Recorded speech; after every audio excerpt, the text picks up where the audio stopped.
Network is here. Hold no punches. I'm real revolutionary right now. Support this man, Black Media. He makes sure that our stories are told. Thank you for being the voice of Black America, Roland. Stay black. I love y'all. All momentum we have now, we have to keep this going. The video looks phenomenal. See, there's a difference between Black Star Network and Black-owned media and something like CNN. You can't be Black-owned media and be scared. It's time to be smart. Bring your eyeballs home. You dig?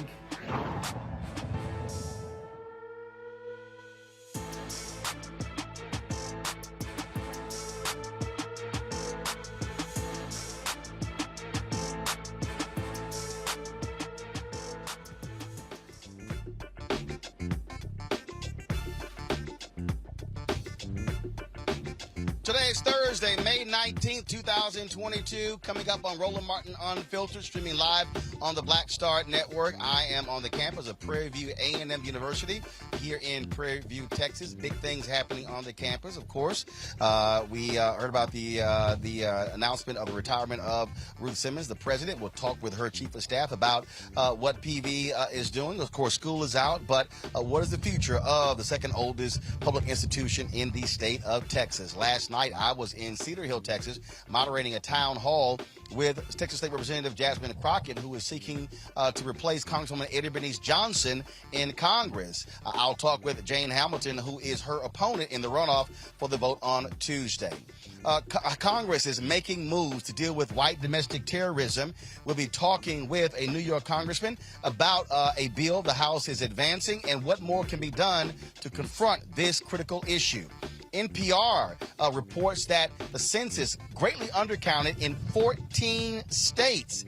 That has an impact on representation and billions of dollars. We'll talk with an NPR correspondent. That and more on Roland Martin Unfiltered on the Black Star Network. Let's go. He's got it. Whatever the biz, he's on it. Whatever it is, he's got the scoop, the fact, the find.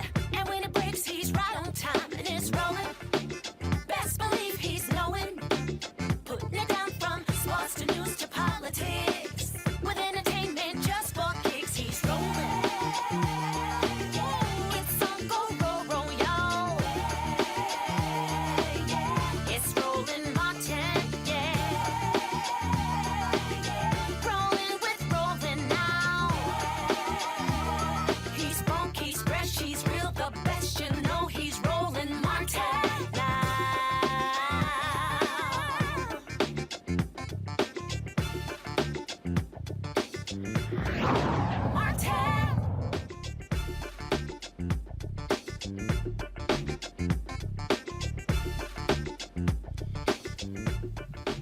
It is a warm, breezy day on the campus of Prairie View A&M University where we are broadcasting live. Certainly glad to be here. Always great to be back home in Texas. Our focus still, though, is what's happening in Buffalo, where the white domestic terrorist has been indicted on first-degree murder charges. That took place today in Buffalo.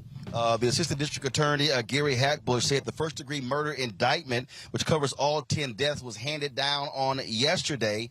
At his initial court appearance on Saturday, the killer, his court-appointed attorney, entered a plea of not guilty on his behalf. He is due back in court on June 9th. Now, while that was going on, Congress is moving forward to deal with domestic terrorism in this country. Also, they're talking about establishing domestic terror offices around the country. Joining us right now is New York Congressman Jamaal Bowman. Congressman, glad to have you on Roland Martin Unfiltered. Good to be with you. Thanks for having me. So many people, we've talked to so many, they say they want to see action. They didn't just want to hear President Joe Biden speak in Buffalo on Tuesday. They want to hear action. Talk about what the House has done. What are its chances of being approved in the United States Senate? So moving forward with the domestic terrorism bill and having it pass the House is a big step in the right direction. Domestic terrorism has been a problem in this country since this country's inception.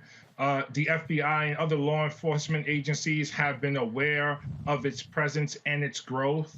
The FBI has even noted how domestic terrorism is growing in local law enforcement agencies. The problem is that there isn't enough coordinated effort to do a lot more about it, to recognize it, to stop it before it starts and to squash it out once and for all. So, you know, the Senate could be a place where not much gets done because we need a supermajority, which means even if we get all 50 Democrats, we need 10 Republicans, which is why people like myself and others have been pushing for the Senate to end the filibuster. So I'm hoping that Senate Majority Leader Chuck Schumer does what he has to do to get us to a place where we can end the filibuster. But as you know, Roland, people like Senator Manchin, people like Senator Sinema, they have their own way of doing things over there, and which is why Democrats continue to struggle and continue to not really lead in the way we need to lead. So the House passed this domestic terrorism bill.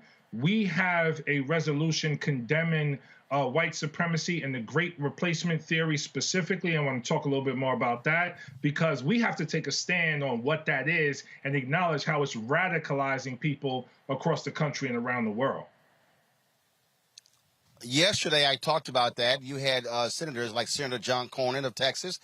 You had, of course, Senator Ron Johnson, the senator from Indiana, basically saying, okay, this is really, poo-pooing the idea of white supremacy. And for them, it is as if that's really out of sight, out of mind.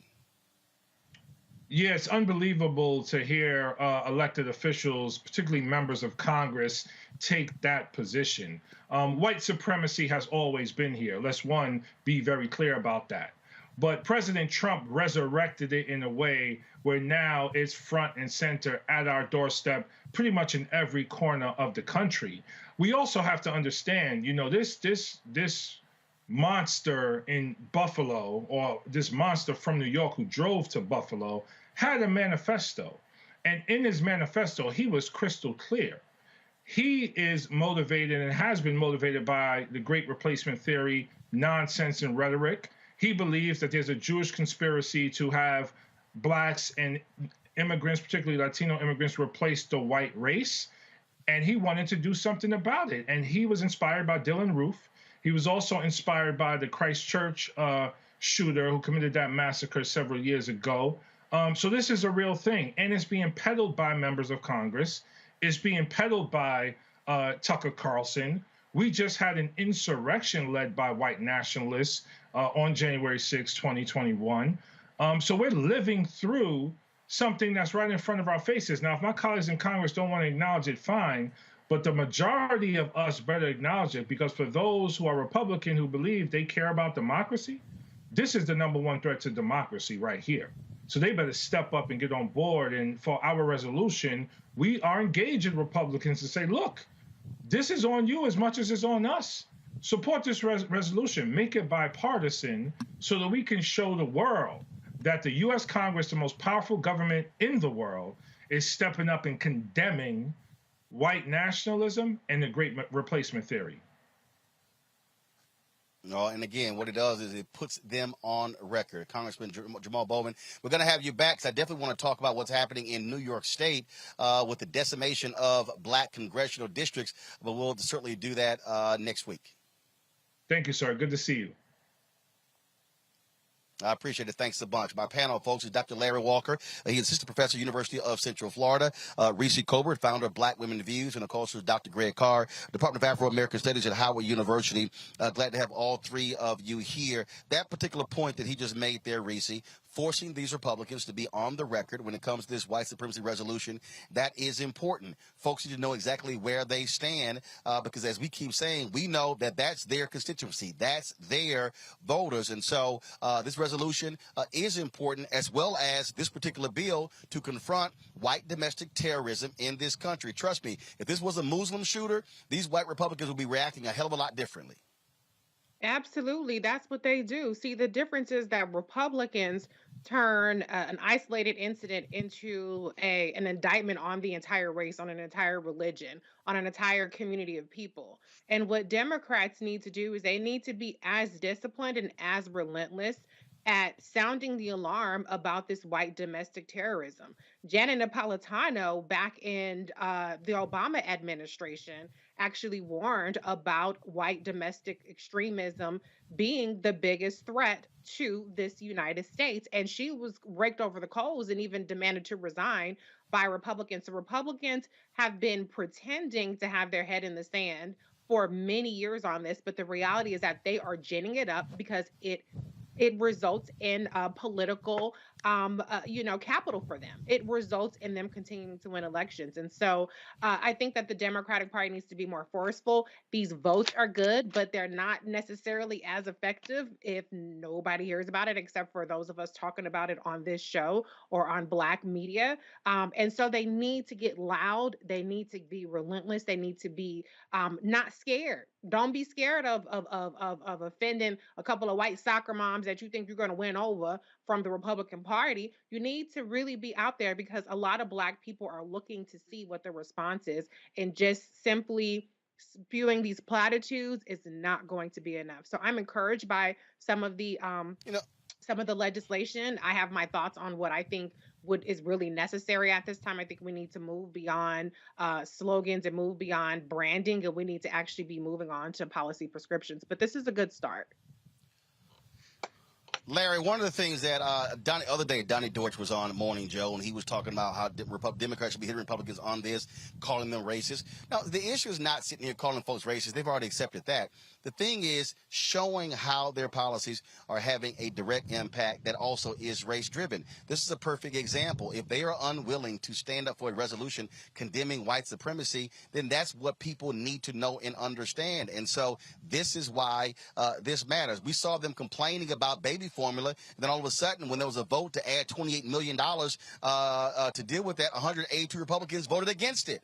Again, force people to be on the record with their votes as opposed to running their mouths on Fox News. Yeah, listen, and Roland, we have all the proof we need. The Congressman talked about, FBI Director Ray talked about this last year in terms of when he was on the Hill. We have a Homeland Security study that talked about white domestic terrorism is the domestic threat in the United States. And you're right, we have to put people on the record. And Democrats need to be more forceful.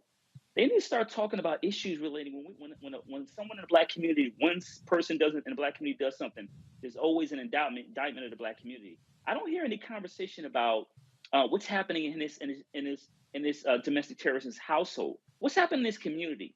Right? Let's talk about culture. What's going on in these communities in which people believe that they're being replaced and commit this kind of violence? So Democrats need to be going offensive on this issue. And listen, I'm tired of seeing Black people being killed by white domestic terrorists. And this can happen in any community, any state in the United States. And you're right. Democrats need to do in terms of their messaging and talking about this issue. Reese talked about it. You can't worry about losing 2 to 3 soccer moms because you're going to lose members of the Black community if they don't see it. Doesn't seem like Democrats are really taking this issue seriously. Black folks are tired of watching the television or watching a show and hearing these situations where the Black people are being even killed or harassed. We're sick and tired of it. And it's time, like I said, Democrats, I'm glad that, in terms of the resolution, but we really need to, like I said, from now until November, figure out what the plan is in terms of messaging to make sure you're telling Black folks to go out to vote because we got to get these crazy people out of office. Well, bottom line for me, Greg, and again, it's identifiable policy. That's one thing, but it's also forcing folks' hand. Again, speeches is one thing, TV appearances is another, but when you have a recorded vote, then that shows exactly how people stand on that very issue. That's absolutely right, Roland. And it does my heart good to see you there on the campus of Prairie View on a beautiful day, man. Public HBCUs, that's what I'm talking about, man. But here we are on Malcolm X's birthday. And as he said, sometimes, when your house is burning, if these people, maybe they shouldn't have a house if their house is on fire. We don't have to accept the terms that we have come to accept. And you hit it right on the head. And Larry said it, and like Reese said, we have to push policy, and we need to stop trying to talk to people who have made it clear that reason doesn't matter, that logic doesn't matter. They are in an all-out war for power. That is all this is about. Let's be very clear. That resolution that Brother Jamaal just put out, talked about putting out, Thomas Massey is going to vote against it. He was the only vote against the anti-Semitism resolution. Thomas Massey of Kentucky is going to vote against it. That clown out of Georgia, Marjorie Taylor Greene, is going to vote against it. Why? Because their base requires it. What is needed now by the Democratic Party is a show of force to expand the electorate on a day where the Kansas Supreme Court accepted the extreme gerrymandered districts of the supermajority white nationalists in Kansas legislature, thereby excluding probably the last Democrat in Kansas in the congressional delegation, which is the Kansas City metropolitan area, Kansas City, Kansas included. They are playing for keeps. There is no amount of logic, no amount of demonstration of facts that's going to stop these white nationalists. In fact, what we see in New York, as the governor of New York, who is a Buffalo area resident, as Governor Hochul is up there, you've got a so-called centrist Democrat saying, well, we should bring back the death penalty. Andrew Giuliani, that clown, the mayor of New York, former mayor of New York's son, saying we should bring back the death penalty. And a colleague, finally, of Congressman Bowman, Lee Zeldin, who's running for governor of New York, saying we should bring back the death penalty. They're going to make hay out of this slaughter. They could give a damn about us. And until we understand that the only way we're going to make some progress is not to give a damn about them, we're going to continue to think that this is about logic instead of power. All right, folks, got to do a short break. We come back. We're going to talk with Jane Hamilton, who is in the runoff with Texas State Rep Jasmine Crockett for the 30th Congressional District in Dallas. Early voting actually ends today. The election is on Tuesday. We'll talk to her when we come back on Roland Martin Unfiltered, broadcasting live from the campus of Prairie View A and M University right here on the Black Star Network.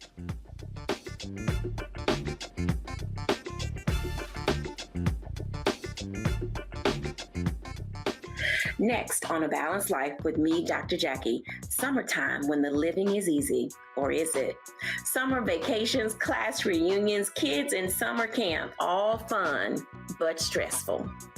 You need to get into a summer mindset and have a plan. Oh yes, our panel gives us their favorite summer planning hacks. On the next A Balanced Life with Dr. Jackie here at Black Star Network. Carl Payne pretended to be Roland Martin. Holla! You are watching Roland Martin, and I'm on his show today, and it's what? Huh? You should have some cue cards. Hey, what's up, y'all? It's your boy Jacob Lattimore, and you're now watching Roland Martin right now.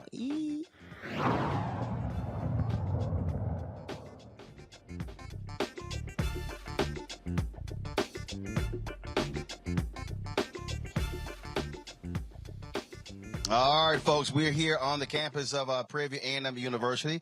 Of course, the spring session is out. Summer school, of course, be starting soon, and they are doing all they can. You see, that's their COVID testing site literally right behind us, and so right in front of the student center. So it's all about keeping students, faculty safe.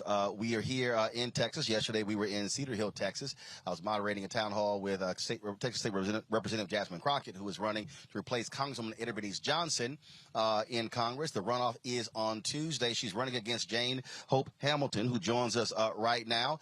She has been involved in Democratic politics for a very long time. Long time worked with Congressman Mark Vesey as well. Glad to have you on the show.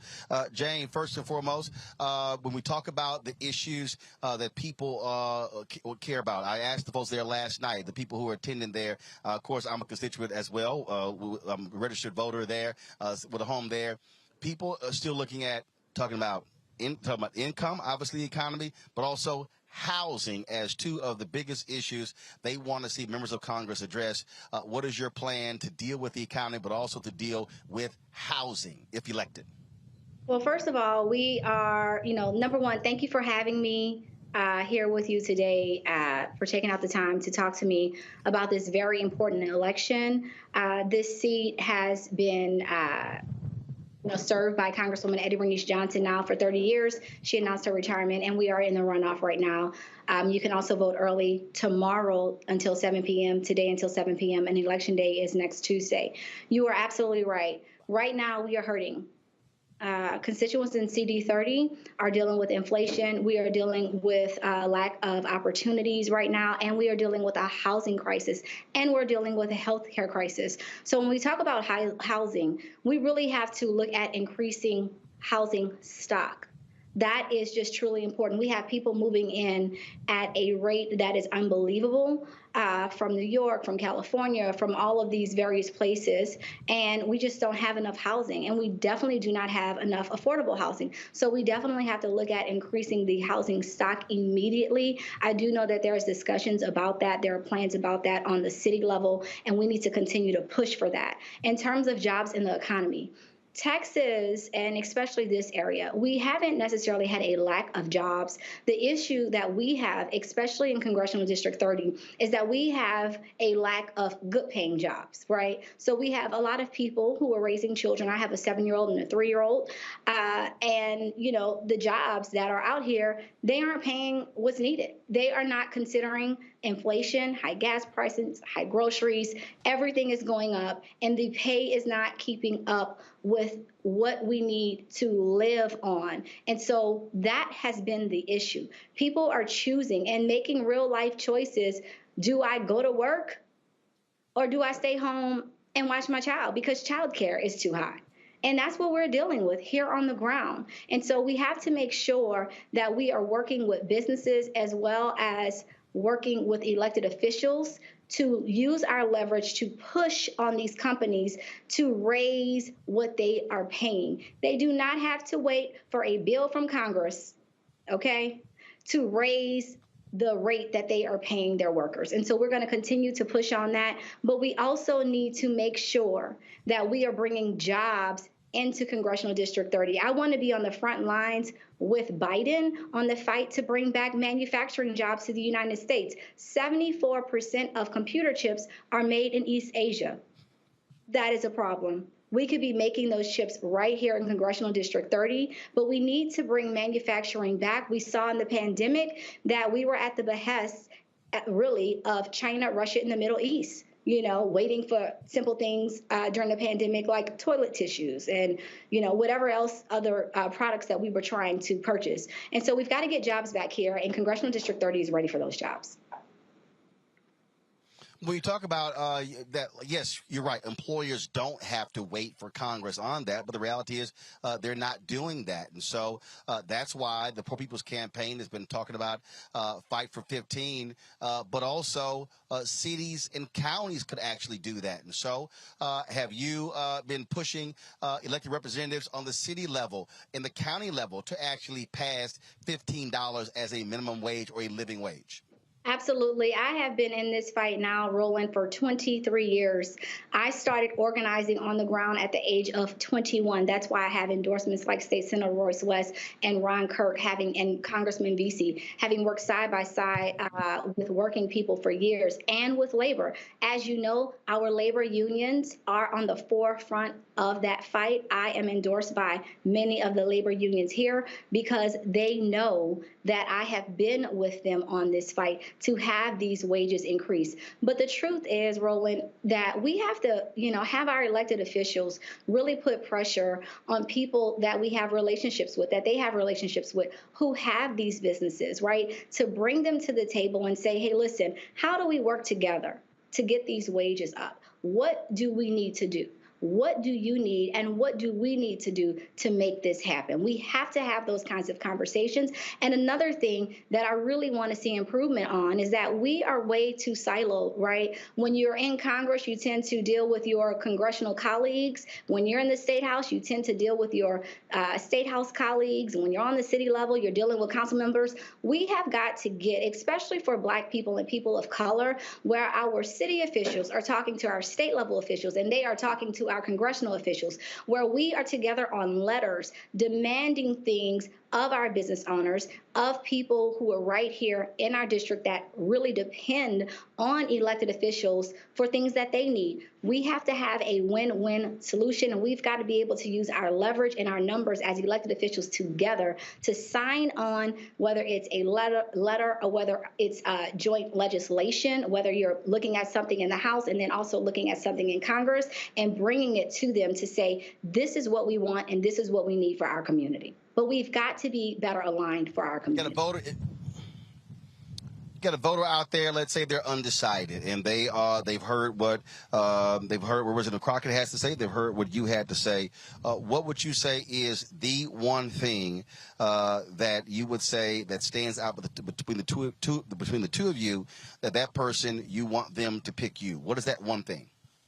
Since you're making me choose one thing, I'm going to say it's experience. I'm not going in, I'd say as a typical freshman, right? I'm going in with over 10 years of experience in Congress. That is meaningful. Why? I worked on the U.S. House Rules Committee. No, when you say in Congress, right, we say in Congress terms of you've worked in Congress, not served in Congress. You've worked. I've worked in Congress at the U.S. Rules Committee. That's the last, I say serve because I'm a public servant. I might not have a title, and that's we have to get beyond that, right? When you've been in something for 23 years and you've taken the financial sacrifices, frankly, that I have and my family has, I'm a public servant. So I just want to clear that up. So I have definitely served the public, but yes, I have worked for Congressman Martin Frost on the U.S. House Rules Committee. That's the last stop before any bill can get to the House floor.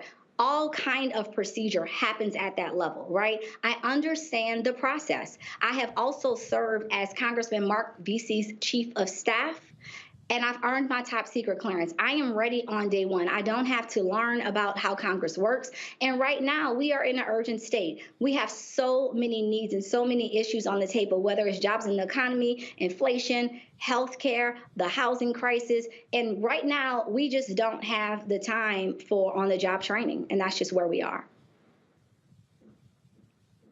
One of the things that we also talk about, issues that are coming up, that are specific to the district, also has to do, we talked about, of course, economics, we talked about housing, but what also is the changing nature of the district as well. Voter suppression in terms of what is happening, the gerrymandering that is going on. And so when it comes to the role that you will play when it comes to that particular issue, Voting Rights Act, those issues, lay out what you can do to get folks to get this over the hump in order to deal with the voter suppression that Republicans have been dealing with. And of course, we certainly saw it in the Texas legislature. We've seen it in Georgia, in Florida, and other places as well. Yes, thank you for that. This is another area in where there are clear lines of delineation between myself and my opponent, Crockett. Number one, this is rhetoric versus results. In terms of my results, I can speak to exactly what I have done. In 2011, I sued the governor of Texas and Greg Abbott against the redistricting discriminatory bill that was passed out of the House, and I sued him against a discriminatory voter photo ID law. You may remember that. And guess what? We were told that there was no way that we could win in that lawsuit in the state of Texas, but we did win. We won on both instances. We beat Greg Abbott and the governor of Texas, and we beat those horrible bills back. But we were able to win that because at the time, we still had Section 4 and Section 5 of the Voting Rights. So when we are hearing and we're talking about restoration of the Voting Rights Act, that's what we're talking about. Once Section 4 and 5 was stripped, it was basically gutted. And it left people in Texas, in states like Texas that have a history of discrimination, it left us unprotected. It left us without preclearance. Once a state like Texas that has a history of voter suppression is able to pass anything that they want out of the state legislature, we see what happens. We have the worst voter suppression bill that we have seen ever in the state of Texas. And that's why it is so unfortunate that my opponent did not go back once quorum was restored to actually vote against the bill. Our jobs as elected officials are, and people vote us in office, to act, to vote, to be their voice. And that is what we are, running for. And in Congress, I have experience with voting rights as well, because as the chief of staff to Congressman Mark Vesey, I led the formation of the Voting Rights Caucus. The Voting Rights Caucus is very important. The members who are on the front lines of the voting rights fight today, like Terry Sewell and Clyburn and so many others, and Congressman Vesey, who's the chair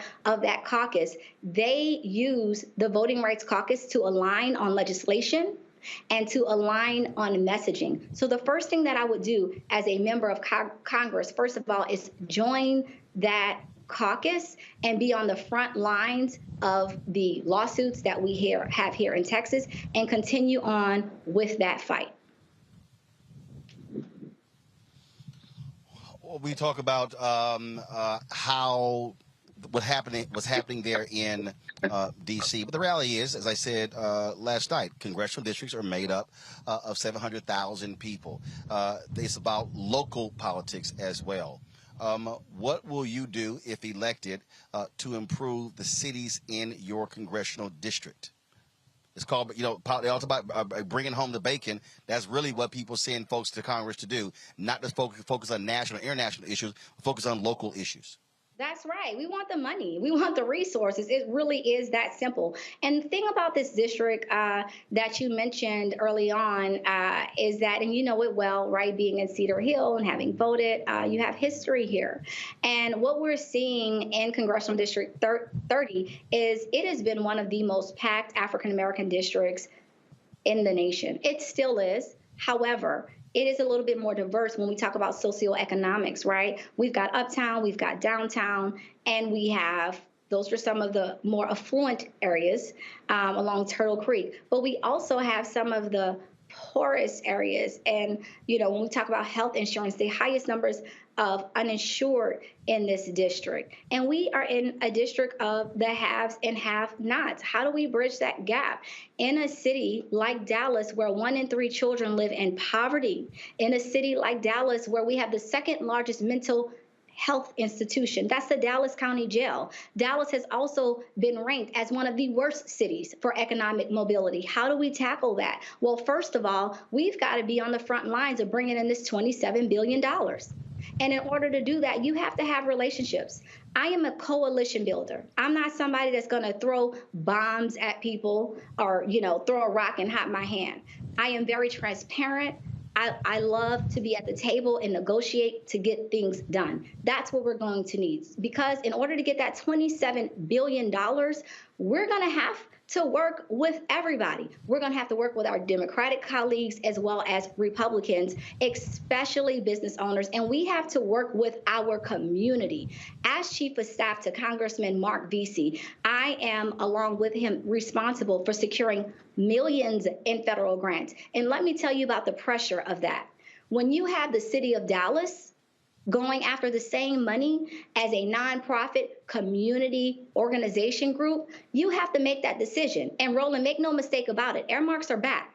So you could be in a situation where you have millions of dollars and you've got 60 applicants for only 15 slots. What do you do? We need members of Congress that are going to make sure that community organizations, nonprofit organizations, businesses in our communities, Cedar Hill, DeSoto, Lancaster, right, that they are actually getting that funding. And that is what I want to do. Also, as the Chief of Staff to Congressman Vesey, I helped bring the SBA together with local business owners so that they could understand federal contracting. And I am so very proud to say that we had success stories out of bringing that together. Right now, we need more CDFIs. That's community development financial institutions. Banks have been given millions of dollars, yet they look at the cost of underwriting alone and they say, well, if we're going to spend $35,000 on a $25,000 loan, we'll pass. Well, guess what?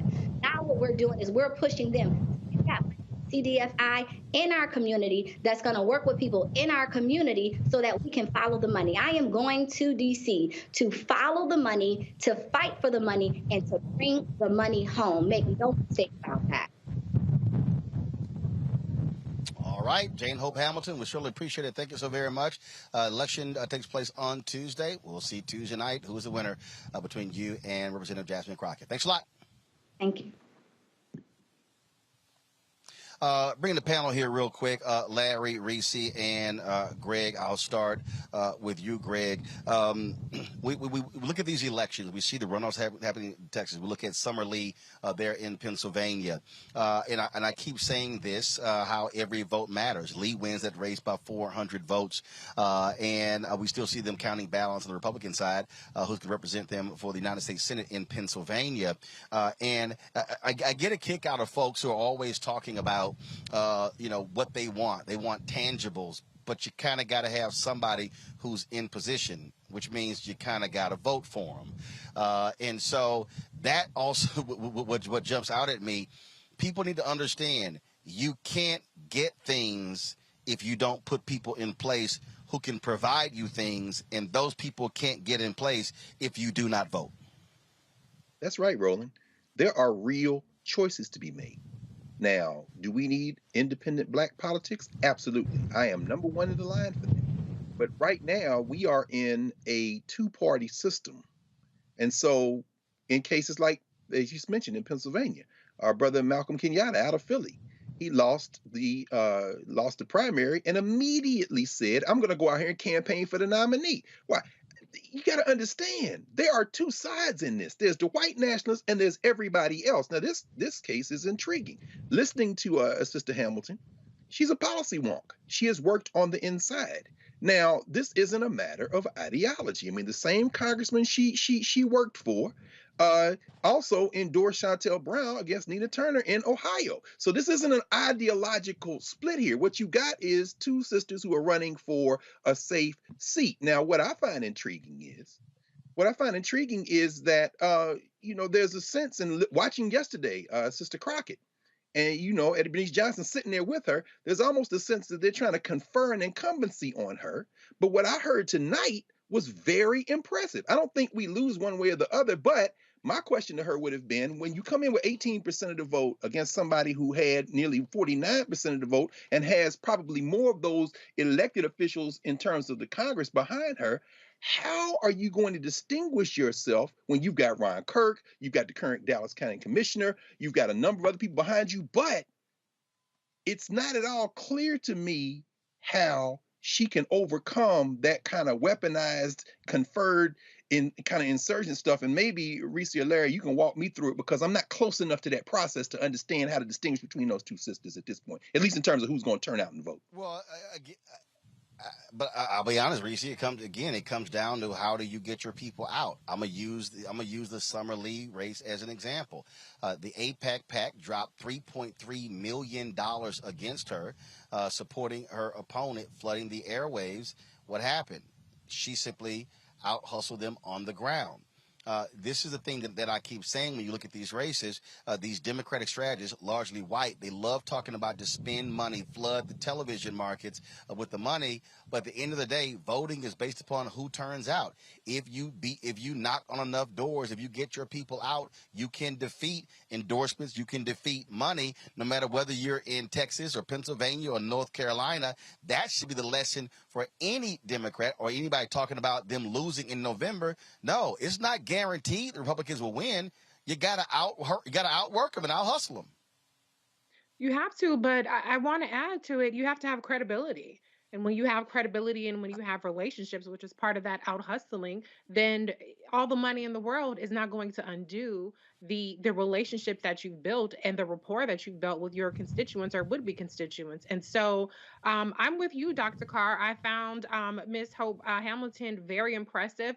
I think that her talk about, knowing the process, and she was talking in a wonky way, in a way that's not necessarily as compelling and grabbing. It's not a slogan. It's not an elevator pitch, but you do need somebody who knows, who has experience. But I think that this race also represents the best of what we have to offer, and and why we should be competing, even if it's against each other. I don't see a loss either way. I'm not familiar enough with either of their records to make a judgment on who's better, but I definitely think that, she has a lot of ground to make up. But I also would disagree with you a little bit too, Dr. Carr. I don't know if it's unnecessarily unfair to, the fact that, Congresswoman Bernice Johnson is kind of bestowing her incumbency on Jasmine Crockett. Hey, that's relationship building. She's done something, if I don't want to say homegirl because I don't want to be like that, but if Hope Hamilton was on the hill with Mark Beasley, maybe she should have been rubbing elbows a little bit more with Bernice Johnson. Politics is relationships. She has her endorsements. Jasmine, Representative Crockett has hers, and it's on for the voters to decide. But I think it will come down to who's made the case directly to the people. When you have more resources, you can make the case to more people. When you have more surrogates, you can make the case to more people. But I'm with you. I find this very, very interesting. But I think that either way, the constituents will win.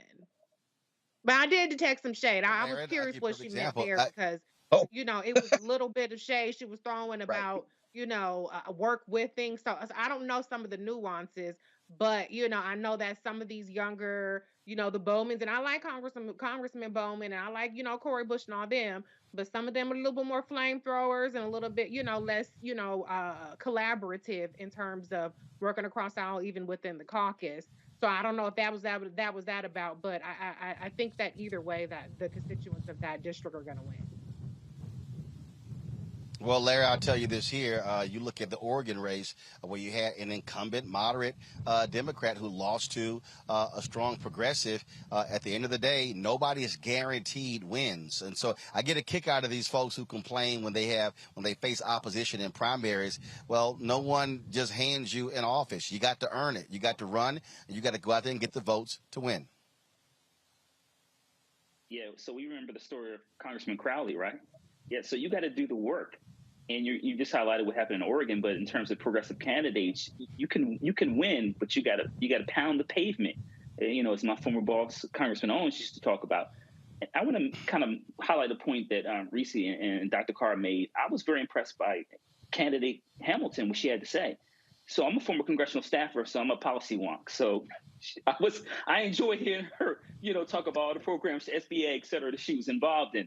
But what does that mean for the people in the community, right? So there's a way you talk to people like us, right? In terms of having this conversation using these acronyms, using a lot of acronyms, right? But what does that mean for the people in the community? So I'm hoping she's pounding the pavement. I also want to add, Roland, we talked about Congresswoman Eddie Bernice Johnson had a chance, working on the Hill, work with her office and wishing her best in retirement. But we also know, Roland, in terms of how these, Reese talked about relationships. Eddie Bernice Johnson, everyone, when they're retiring, you have your person or your people, right? That you kind of want to slide right in right after you leave office. This is how the game goes. We know this. And even when it comes to members of the CDC. But that's actually, if you saw the town hall last night, that's actually not what happened.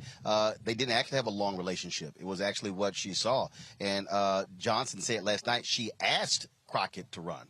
So this wasn't one of those things where, again, right. What she said this wasn't like you had somebody who worked for them for 20 years and then when they retire, then your person runs. No, Johnson said she didn't even know her. She saw what she was doing, and Johnson said she went to her and asked her to run. I didn't even realize that until last night. But again, when I go back to you can have somebody who can pick you, they can anoint you, you still have to run. And so, look, you got early voting today, you got early voting tomorrow, you still got to hit out Sunday and Monday. And again, the lesson for people who are incumbents or people who they thought were going to win, who had all the money, remember, Nina Turner had a whole lot of money, but it was the outside money in Cleveland that had an impact on that race as well. It still comes down to how do you persuade people to go to the polls. That's the most important thing. Folks, hold tight 1 second. We come back. We're going to talk about what's happening here at Prairie View A&M University. They're about to go to a transition with an incoming president, with Ruth Simmons retiring. We'll talk with her chief of staff about what's happening here at PV. We'll also talk with an NPR correspondent about how the census, 14 states severely undercounted. Who got screwed in that? And Nick Saban. Oh, he had a whole lot to say about Deion Sanders and Jackson State, alleging they spent $1 million to get a top recruit to come there. He went up to my alma mater, Texas A&M. Jimbo Fisher hit back. Is Nick Saban feeling the heat because players are picking HBCUs over Power 5 schools? We'll discuss all of that in the second hour of Roland Martin Unfiltered, broadcasting live from Prairie View. Don't forget, download the Black Star Network app, Apple phone, Android phone, Apple TV, Android TV, Roku, Amazon Fire TV, Xbox One, Samsung Smart TV, and support our Bring the Funk fan club. Where every dollar you give goes to support this show. Check our money orders. You can go to P.O. Box 57196, Washington, D.C. 20037-0196. The Cash App is $RM Unfiltered. PayPal is R Martin Unfiltered. Venmo is RM Unfiltered. Zelle is Roland at RolandSMartin.com. Roland at RolandMartinUnfiltered.com. I'll be right back.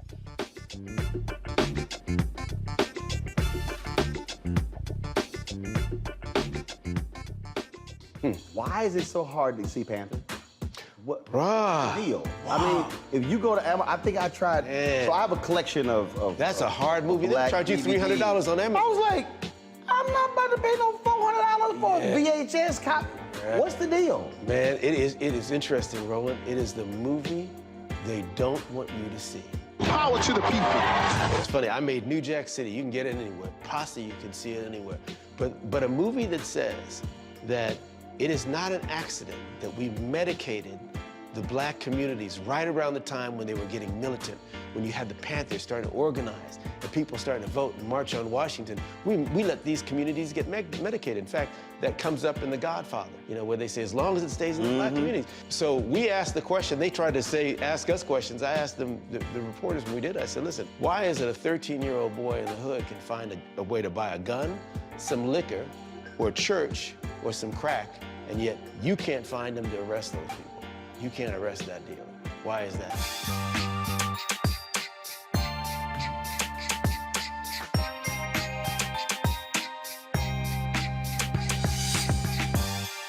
I'm Deborah Owens, America's Wealth Coach and host of Get Wealthy. Let me hit you with a few numbers. African Americans spend 9 times the amount on ethnic beauty products and yet only own 1% of the beauty supply stores. It's an $18 billion industry. On the next Get Wealthy, you're gonna learn and hear from a woman who's turning this obstacle into an opportunity. We literally take you from A to Z on all of the things step by step you need to have in place to open and run a very successful beauty supply store. That's right here with me, Deborah Owens, host of Get Wealthy, only on Black Star Network. Hi, this is Cheryl Lee Ralph. Hello, everyone. It's Kiara Sheard. Hey, I'm Taj. I'm Coco. And I'm Lily. And we're SWV. What's up, y'all? It's Ryan Destiny, and you're watching Roland Martin Unfiltered.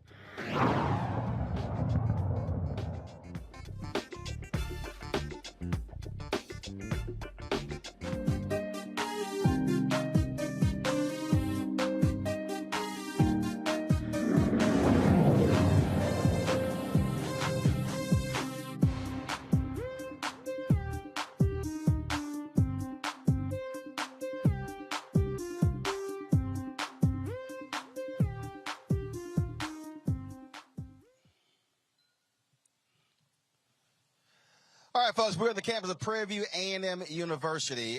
Yesterday, of course, we were in Cedar Hill, Texas, and so Coach Gary Blair, the former head basketball coach at Texas A&M University women's team, he wanted to have lunch or dinner with me. So I said, well, look, I'm in Dallas, so then I'll stop through College Station. And then I said, well, versus us going to Houston, because I'm going to be there at Jack Yates High School tomorrow, presenting my scholarship there as well as broadcasting live. I said, let's stop through Prairie View and do the show from there. So we called PV, and they were like, sure, come on by. And so that's why we are here. President Ruth Simmons, she's not on campus. We definitely would love to have her on the show, talk about her 5-year tenure here at PV. She announced, of course, that she's retiring. And joining us right now is Kevin Hoffman. He is the chief of staff here at PV. Kevin, how you doing? Doing good. Thank you for coming out and giving our campus some exposure. Oh, well, not a problem. So it's been a while since I've been here at PV. A lot of things have happened over the past 5 years. There's been a lot of improvement with President Simmons. To talk about the changes she has brought to this university, to this campus, to the student body, faculty, and staff. Well, along with our enrollment increasing, our endowment has increased significantly. Just the awareness that she has brought on a global scale, not only nationally but internationally, to the university has brought in literally millions of dollars. And we've been able to benefit significantly from that like never before. Now on the international piece, so it's a perfect example. My nephew was going to come here for 2 years and then transfer to Texas A&M to major in construction management. But then told his parents, you know what, I'm just going to go ahead and stay here all 4 years because of the number of international students how he's been able to meet. And so talk about that, how you've also changed in terms of the type of student body you've been able to recruit here, a much more international student body here at Prairie View. Yeah. So I'm a graduate from Prairie View A&M University, and but that was back in the 80s, and it has opened up to a much more diverse audience over the course of the last several decades. In fact, you're talking about our architectural school, which actually graduates more minority architects than any other college in the country. We're really proud of that. But no, we have become very diverse, not only just with our Hispanic students and our Asian students, but from all over the world. And that's something that a lot of people really don't quite understand because they make the assumption when they hear HBCU that it's only black students. But the reality is there are a number of non-black students who now are seeing the opportunities at historically black colleges and universities, and they are taking advantage of that. Yeah, and it's very convenient, right? So we're 50 miles just outside of the city of Houston. Very convenient from a commute standpoint. And a lot of folks in education and a lot of other fields actually come here to get their master's degrees. And it's been something that we encourage and we want to happen in order to continue to grow from a diversity standpoint. Talk about the enrollment. So what Sure. was it before? Then how has it grown? Sure. We were lingering around 9,000 or just under 10,000 recently. Previously, we were when Ruth first started, we were more around the 7,000-8,000 mark. But it's increased not only because of her exposure, but also because of the exposure of the colleges and some of the opportunities that have been made available since she's been here. The opportunities for different colleges to do different things, for the students to do different things, and for our faculty. That's another great thing about Ruth, actually, is that a lot of high caliber faculty folks have followed her to the university. And this year, visiting professor Nikki Giovanni? That's right. Nikki Giovanni writing program, something we're really proud of. It is a product of the McKinsey Scott donation that was made, $50 million, and we're real proud of that. We're expanding it out to high schools in the community, and it's something that is a vital part of the education process here at Prairie View. One of the things that we talk a lot about is alumni giving. And a lot of HBCUs have had this issue because on average around 5% or so. Have y'all seen an increase in that in terms of graduates of the university giving back to the institution? I can't tell you the specific numbers. I just don't know them. But I can tell you that the campaigns to approach them and to get them involved and get them acclimated and get them activated is very aggressive compared to before as an alumni speaking. I can tell you it's becoming a much more robust program within the university. And obviously, with her retiring, you're going to go through a whole search. That's part of the Texas A&M University Board of Regents. PV is underneath that. That's going to be a huge decision to replace someone with the pedigree of President Simmons. Yeah, they're going to be stepping in trying to fill some very big shoes. She's going to be around, though. We're excited that she's not going to be.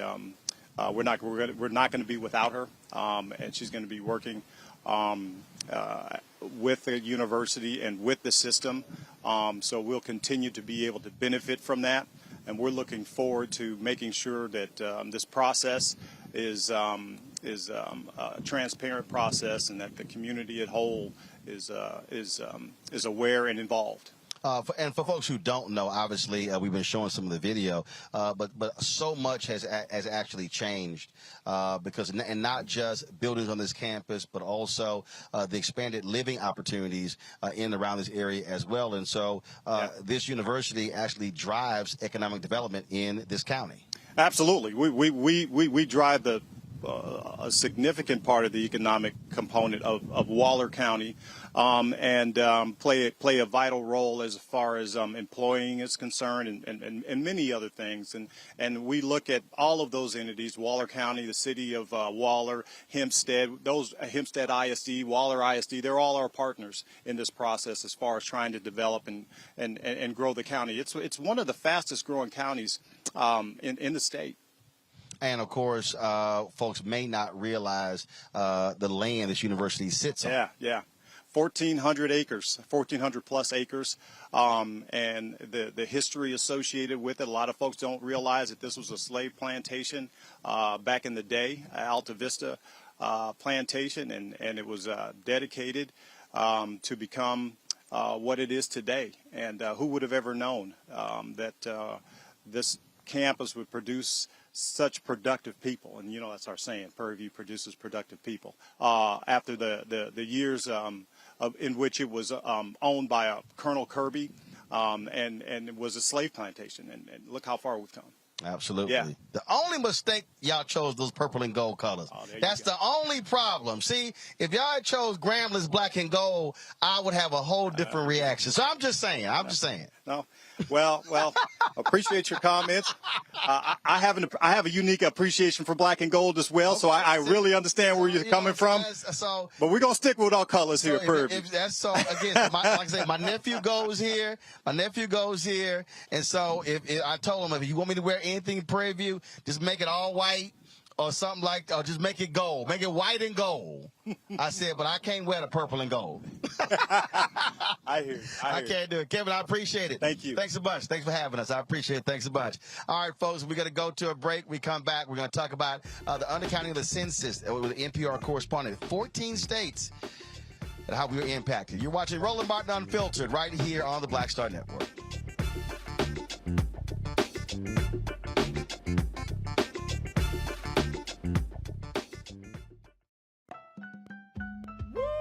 We're all impacted by the culture, whether we know it or not. From politics to music and entertainment, it's a huge part of our lives, and we're going to talk about it every day right here on The Culture with me, Faraji Muhammad, only on the Black Star Network.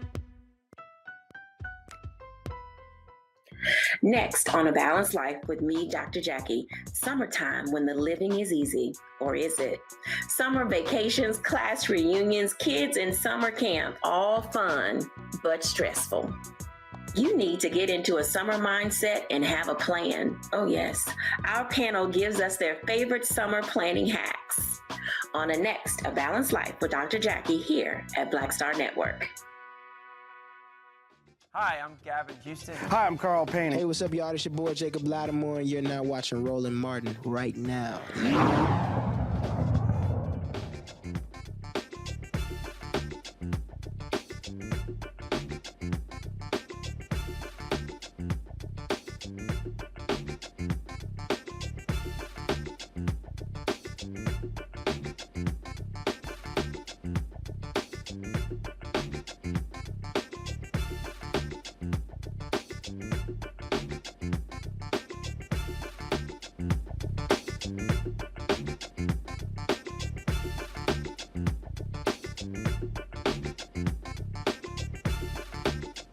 Folks, we are here in the campus of Prairie View A and M University. Glad to be here.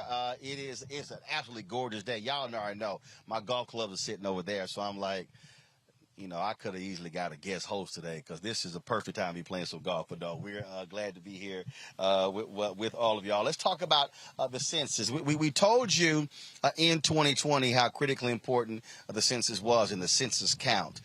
You know, we had to almost cuss those folks out to get them to spend some money with black-owned media.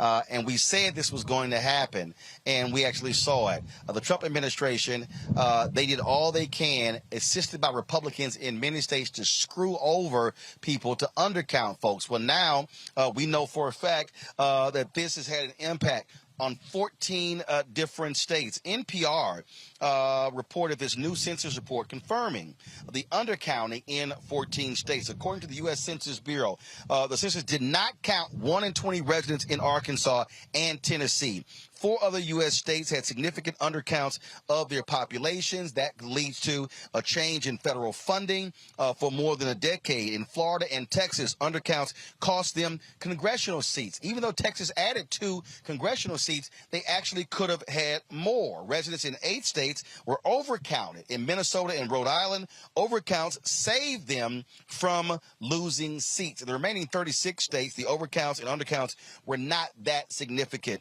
Joining us right now is NPR correspondent Hansi Lowong. He's covered this story closely from DZ. Hansi, glad to have you on the show. So here's a perfect example. So here I am in Texas, and the Republicans in this state, it was unbelievable. They purposely did not put money into the census. And then late in the game, they went, oh, my God, we're going to cost ourselves 2 congressional seats. And so then they tried to hurry up and do something. And so this report shows versus having 2, they could have had more seats in Congress had they actually cared enough to properly count the people in this state.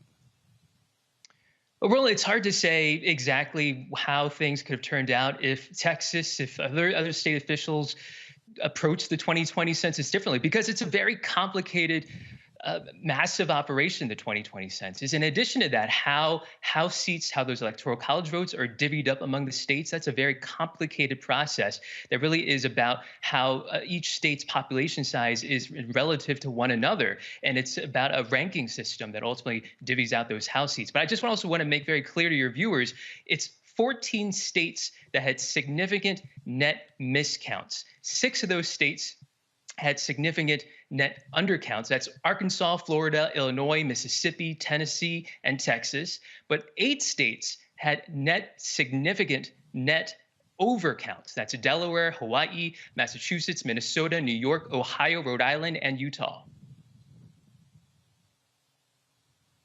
Wow. And again, what happens is with administrations, they view the census differently. You had Republicans who put a citizenship question on there, had to get sued, went all the way up to the federal courts. We know they actually lied about this very issue, and so this is when even the census. You would think the census isn't political, but you literally had efforts by Republicans who did not want to count everyone, and because they were sitting here trying to minimize even those folks who are undocumented workers, illegal immigrants in the country. Well, you know, I think it's important to remember, given all that controversy over that now blocked citizenship question, there was no citizenship question on the 2020 census, something that actually a lot of people didn't end up realizing because there was just so much focus about it in the run-up to the 2020 census, and that could have possibly discouraged some households, particularly households with immigrants, from participating in the 2020 census. Census Bureau research showed that adding a question about U.S. citizenship status could have likely discouraged a lot of Latino households, Asian American households from participating, and you know, it's a big question about all the different controversies because of the Trump administration's interference with the census. Let's not also forget that during the census in 2020, that was counting that was delayed in a lot of communities, that door knocking effort that's so important to getting communities of color counted, that effort was ultimately cut short by the Trump administration. And so the amount of time that the census had was was cut short, was shortened. And so there was a huge risk that people of color, renters, rural residents would be undercounted. Questions for my panel. I'll start with you, Reese. Thank you for writing your article. I noticed that they haven't yet released national data on this, but it was very interesting that, and we can tell by the states that you noted were miscounted in terms of overcounted and undercounted, that the racial demographics likely played a factor because the whiter states were overcounted and the states that have a significant, Latino and Black population were undercounted. Do you plan to do a follow-up once that, or how did you get this information, and how can you shed some more light on that aspect of it? Well, all these results are from a follow-up survey that the Census Bureau conducts. It's known as a post-enumeration survey. And the Bureau has been releasing over the past few months different sets of results. And actually, there are results showing the national level differential undercounts and overcounts based on race ethnicity. We found out a few months ago that Latinos, nationally speaking, they were undercounted more than 3 times the rate of a decade earlier. And Native Americans living on reservations and Black people also had really high undercounts at the national level. And again, at the national level, white people who do not identify as Hispanic were overcounted, almost double the rate as compared to 2010. And Asian Americans were also overcounted. But, a lot of census stakeholders, local and state officials, have very similar questions to what you just posed, which is, we understand what it looks like at the national picture, the national level, but what does it look like at the state level? What does it look like at the county level? What does it look like in my city, in my town, the racial and ethnic breakdown? Because historically, we know that census participation, the quality of the count, differs from neighborhood to neighborhood, and it differs from demographic group to demographic group. The census does not count every person equally because of all of these different barriers to getting groups counted and getting them counted well. But we don't have that information. The Census Bureau's, that follow-up survey, was not designed to get detailed metrics below the state level. Larry. Thanks for your article. I want to talk a little bit about, you got into this undercount and overcounting. Talk a little about, because the census they're preparing obviously for the next census, right? They start right away. Talk a little about some of the methods, the sampling they use. I know that's a big issue, right? Historically and now, in terms of the methods they use in terms of counting folks, statistical analysis. So talk a little bit about some of the methods that maybe the census is talking about utilizing to maybe capture some people that they keep missing. And Roland talked about some of the things in terms of what's happening with Trump administration and Republicans in terms of the interference. But in terms from like a statistical perspective, what are some of the like new and improved methods the census is talking about utilizing? I think one thing to get off right off the bat is the Supreme Court ruled in 1999 that statistical sampling cannot be used in those census results, those state population counts that are used to divvy up House seats and electoral college votes. So no statistical sampling is allowed there. That would be against the Supreme Court ruling. But the Census Bureau does use statistical techniques when they ultimately, they know there's a household that exists, but that household did not fill out a form themselves. And when the door knocker came by, didn't answer the door or didn't give full information, or they had to rely on maybe the landlord or a neighbor to kind of fill in the gaps. And then ultimately, they may have a lot of gaps to fill at the very end after all those efforts are kind of exhausted. And the Census Bureau then relies on a statistical technique known as imputation. And that's something that basically they take their best educated guess and look at the surrounding area and try to fill in the blanks in terms of the number of people in a household and also sometimes their demographic characteristics. And that's a technique that tends to overrepresent the population identifies as white and not Hispanic and underrepresent people of color. And the Census Bureau tries its best to avoid using that. That essentially is a last resort way to fill in the blanks. And really the best way to conduct the census is for households to participate, to volunteer the information, to get counted themselves and to answer those demographic questions themselves. That provides the most accurate information and really, really critical information, demographic information, for example, that race ethnicity data that's used to protect, to enforce civil rights protections, including enforcing the Voting Rights Act.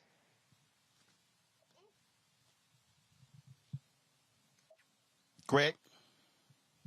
Thank you, Roland, and thank you, Mr. Wang, for this very informative kind of walkthrough. As you said, we know that this post-enumeration survey won't affect House seats or anything this cycle. And as Dr. Walker just said, it's going to really be used to help shape the 2030 census. I'm curious, and this kind of follows up with what Reese was asking you, some of your thoughts on other ways that census data can be used at the state and local level. I'm thinking about a place like, for example, Forsyth County, Georgia, which was notoriously racist for much of its existence, but now is over a third non-white, mostly Asian, with Latinx coming in as well.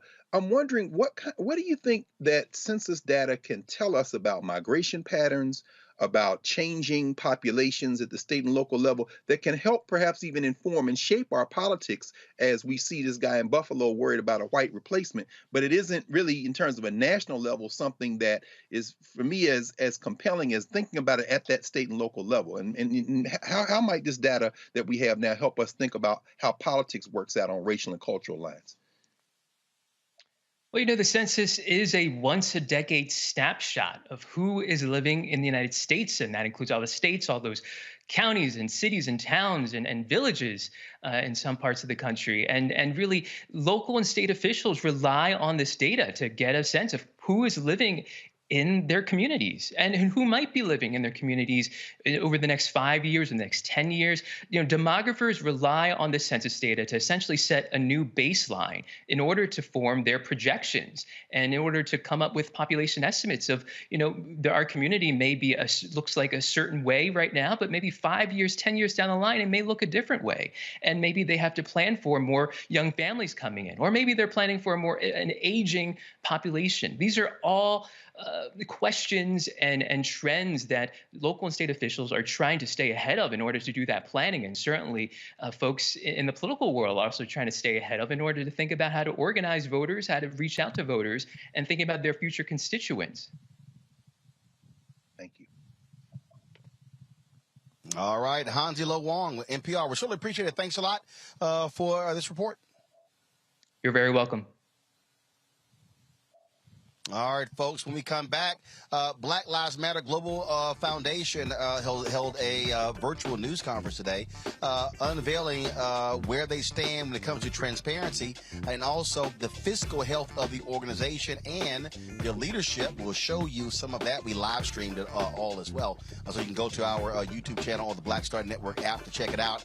And we got to talk about Nick Saban. Man, he is not happy with these players being able to get name, image, and likeness deals. We'll show you what he had to say where he tried to come after Jackson State and my alma mater, Texas A&M. Deion Sanders and Jimbo Fisher, they have responded. You're watching Roland Martin Unfiltered, broadcasting live from Prairie View A&M University right here on the Black Star Network.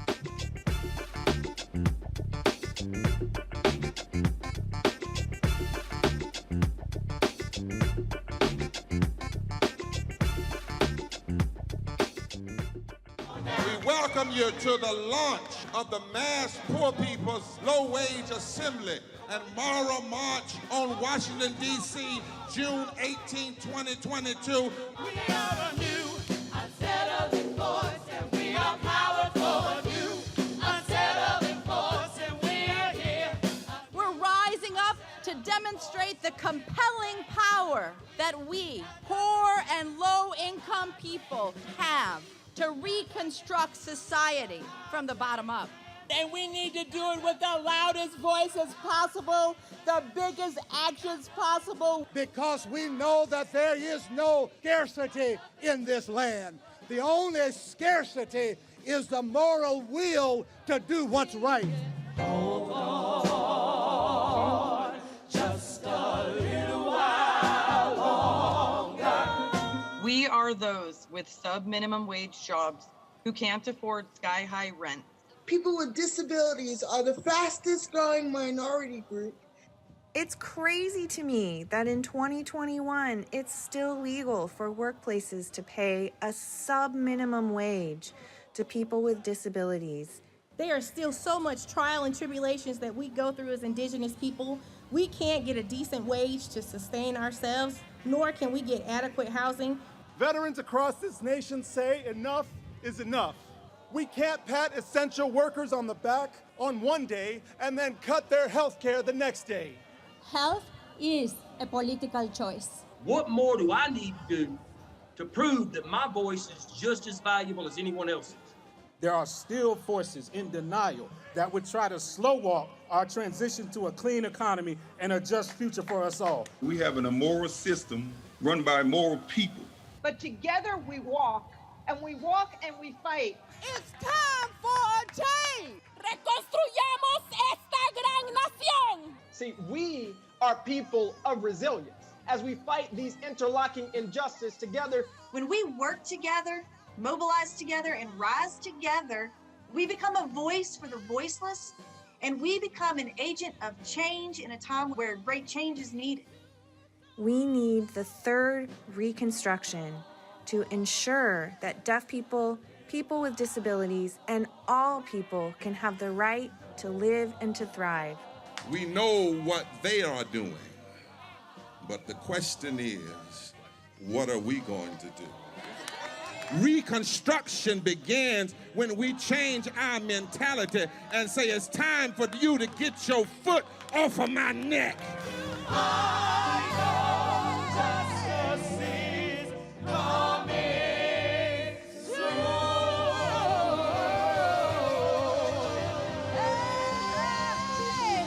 Do you believe that I'm today? Hi, I'm LD Barge. Hey, yo, Peace World, what's going on? It's the Love King of R&B, Raheem Devon, and you're watching Roland Martin, Unfiltered.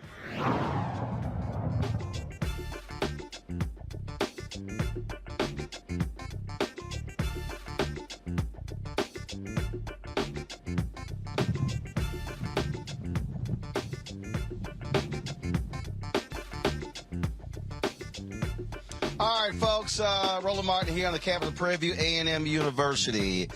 Earlier today, the Black Lives Matter Global Network Foundation Board of Directors held a virtual news conference where they talked about the 990 forms they filed with the IRS showing how they spent funds, how they've been able to who they support, and also talking about the transparency and how they are now transitioning the organization from the leadership of one of the three founders of the Black Lives Matter hashtag, Patrisse Cullors, to a different board. And so they held three of the board members held this virtual news conference with Black media. It was a few days ago. They worked with Associated Press. Associated Press dropped an exclusive story showing and talking about their particular spending. We actually earlier we live streamed the entire event, and so if you want to go to our Black Star Network app, you can actually see the entire call where they took questions and talked about what they're doing. And there were some critical questions that I wanted answered when it came to hierarchy and their structure and how they are being governed. And so here is some of today's virtual news conference. First off, I got several questions, but first, how many board members are there? There are three of you right now, but how many total board members do you have? Three in total. You were looking at all three of us, and we have plans to expand our board up to 9 over the coming year. Okay. Second thing is so actually, before I even get to that question, I appreciate you talking about the relationship with Black media. I understand why you gave Associated Press the exclusive because it's AP, but that's also the example of where also working with Black-owned media, some of us are members of Associated Press, and so we could have literally, that story could have been given to Black-owned media, and we could have actually had it placed on the Associated Press wire. So I'm all about making sure that we also get exclusives. And so just understand that could have been achieved the same way with a Black-owned media outlet. Just want to let y'all know that. The thing that, what is the hierarchy? When I had Patrisse on my show last year, we went through this, and I am still, and I think this is part of the problem, completely confused with the hierarchy. You're the global foundation. So you have the activist piece that Melina is over. Who controls the social media? So when Black Lives Matter is speaking, part of the deal is who's speaking? Is it the foundation? Is it the activist piece? You have all of these different pieces. So are you going to provide a flow chart so we understand exactly what this whole thing is? Because even to me, it is still greatly confusing who's who does what, who's over what, stuff along those lines. Yeah, I can maybe take a first stab at that, and others please chime in. I think to your first piece, yes, we intend on ensuring that our relationship with Black media outlets remain strong. And Roland, we will, I think we got some announcements in the pipeline that we want to be able to work with you on in terms of getting out to our community. And so thank you for that reminder. But the BLM ecosystem went through a transformation in 2020. The global network, there was one organization for Black Lives Matter, which was the Global Network, and we had all of the chapters connected to the global network. And when Patrice stepped back in, essentially a main part of her tenure was around reorganizing and restructuring the BLM ecosystem.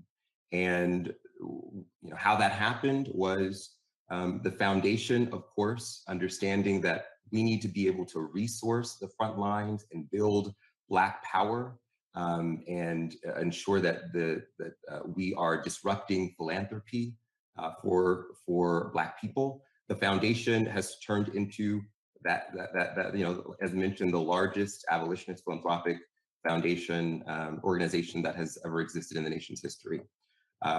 Our sibling organization, BLM Grassroots, was formed, and that was really at the request of the BLM chapters, having autonomy and over their own resources and budgets in order to do that. The work on the front lines was really important.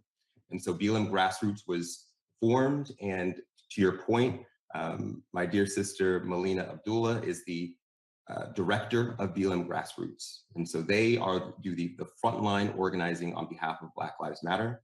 And then separately, Black Lives Matter PAC was formed, in which we thought about what it means to build Black power in the halls of Congress and across state houses and local municipalities around the country.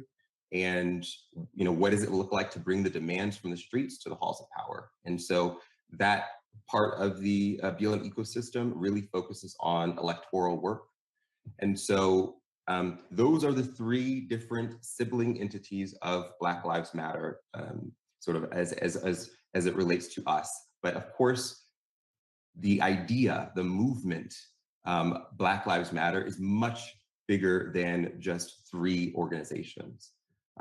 We've got hundreds of abolitionist-focused grassroots organizations across the ecosystem, and obviously so many other Black-led organizations. And but just wanted to provide that education on how our ecosystem transformed in 2020. Okay, this is why I'm going back. So there are three separate entities, but do you control all three? Because when I hear separate entities, so you have the PAC, you have the grassroots, and then you have the foundation. So is the foundation simply funding the others, or are you actually over those? So do the leaders of the PAC report to you? Do the leaders of the grassroots report to you?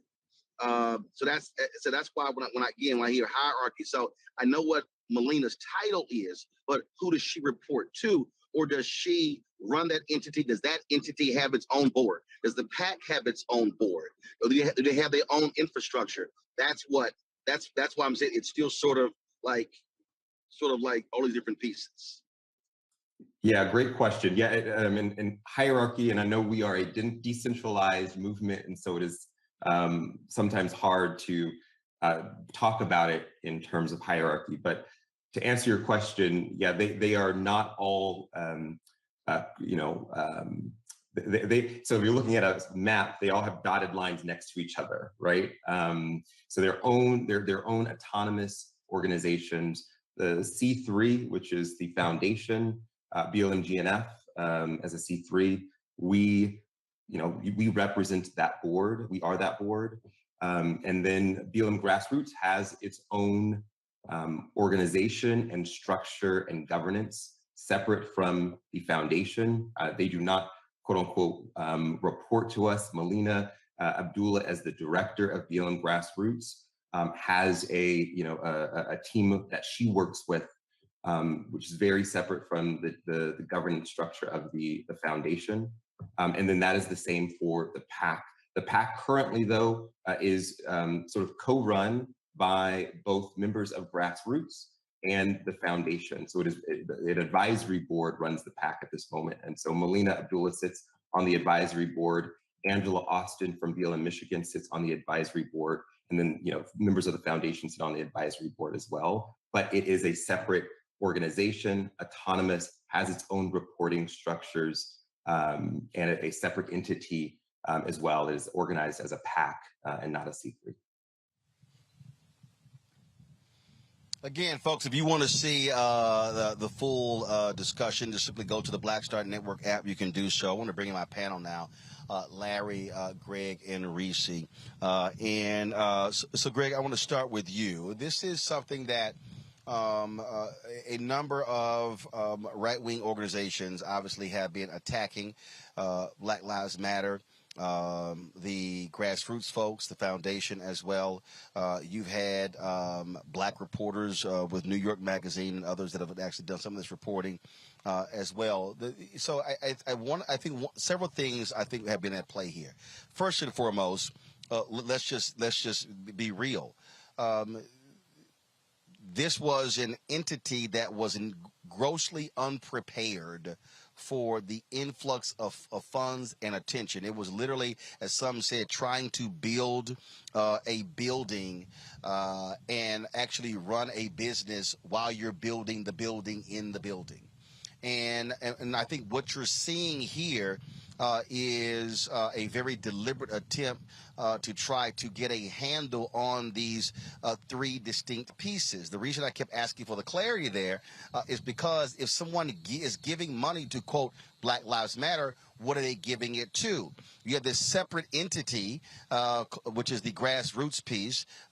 Then you have the foundation. And then, of course, you have the Political Action Committee. The Political Action Committee can give money to and endorse candidates. The foundation cannot. The grassroots piece of Black Lives Matter is also a foundation. And so they're separate. And so what I kept getting to is, okay, what's the hierarchy? Who's running the foundation? The grassroots piece, who's running that? Do they have their own separate board? The PAC the same way. And if there's an explanation for people to understand this, let's take the Congressional Black Caucus. You have the Congressional Black Caucus made up of CBC members, but there's a Congressional Black Caucus Foundation that puts on the annual legislative conference. There's the Congressional Black Caucus Institute that puts on programming in different places around the country. Then you have the Congressional Black Caucus Political Action Committee. Those are three separate, distinct entities, but they still are all related to the Congressional Black Caucus. That is what I think is happening with BLM here. And so putting people in place, putting the infrastructure in place, Greg, is really what is necessary. Otherwise, the attacks are going to continue as to what are you doing? How are you spending the money? And the governance, because, frankly, the people at large, they don't know what the hell is the foundation. They don't know what the hell is the grassroots. What's the PAC? They just hear Black Lives Matter and assume it's all the same. Absolutely. Well, you answered the question, Roland. You asked them by what you just said. People are given to a movement. They're given to an idea. And by the way, we can start by setting aside all the white nationalists, including all their billionaires and all their institutional apparatus and their Negro servants, like whatever name is that went out there into the House. Set all them aside. They have an agenda. This is clearly the distinction between institutions and concepts. You're standing on the campus of an institution. So when the Breonna Taylor, Ahmaud Arbery, George Floyd blood money started flowing in a panic fashion, then you could give to a Prairie View, you could give to a Howard, you could give to. And so, when the brother, with all due respect, and first of all, you can't run nothing with a triumvirate. The Romans found that out in the 4th century, 43 BC, AD, right, with Julius Caesar. So first of all, they got a triumvirate. And I didn't even hear either of the sisters, including Sister Gay, who's supposed to be the chair of that triumvirate, talk. So anyway, but my point is that when the brother said we're disrupting philanthropy, with all due respect, brother, that's not possible. People give money for control. And so unless you have an institution like the Black Church or the Prince Hall Masons or the fraternities and sororities or the Order Eastern Star or even the HBCUs, funny how money changes situation. Understand that. All of the public dollars that go into education, whether it be charter or non-charter, essentially split many Black people in the Black community. And Roland, you've been first sitting there looking at that and participating in it around the issue of public charters. When money comes in, you have to have an institutional structure to absorb it. Otherwise, this is what happens. There was no Congressional Black Caucus until the early 1970s, but those are elected officials. They're in an existing institution. They can move forward from that. But when you come to the point where you have something that started as a hashtag, then emerged as a sentiment, then people who had money decide we want to participate with mixed motives. The history of HBCUs is the history of white people giving money to control the curriculum and control what's going on. Go ask Booker T. Washington about that. At that point, you are now in the money game. And so the answer to the question you raised, Roland, you answered it before the brother even said a word, because you're basically saying you're trying to build an institution around a concept. That's not how it works. And these people who are giving money, oh, they got an agenda. Trust, you can't disrupt philanthropy, brother. You probably need to go and study that a little bit. Philanthropy is all about control. And right now, it's the tail wagging the dog. Well, and again, what you're dealing with here, Reese, is a perfect example. There was an activist, a Black activist in Boston, her and her husband. They were indicted for misuse of funds. The headline said BLM activists. And when we did the story, and one of the groups they actually received money from was the Black Lives Matter chapter there in Boston. Well, when we did the story, we simply called them a Boston activist. And in fact, when we had posted, one of our folks had posted the story, said BLM activist, I said, no, change that to properly reflect it. Because what mainstream media, they simply slap Black Lives Matter on everything. I remember during the protest when all these white conservatives went crazy. Oh, Black Lives Matter were yelling pigs in a blanket. Well, that was actually a chapter in Minnesota that wasn't even affiliated with the actual organization. Here's what people may not realize about Black Lives Matter, Reese, is that they tried to actually trademark the name Black Lives Matter. But because it was already in the public space so quickly, what happened was they couldn't do it. And so the reverse happened. Normally, when you're talking about creating an organization, normally you secure all of your trademarks. You get the name, you get the website.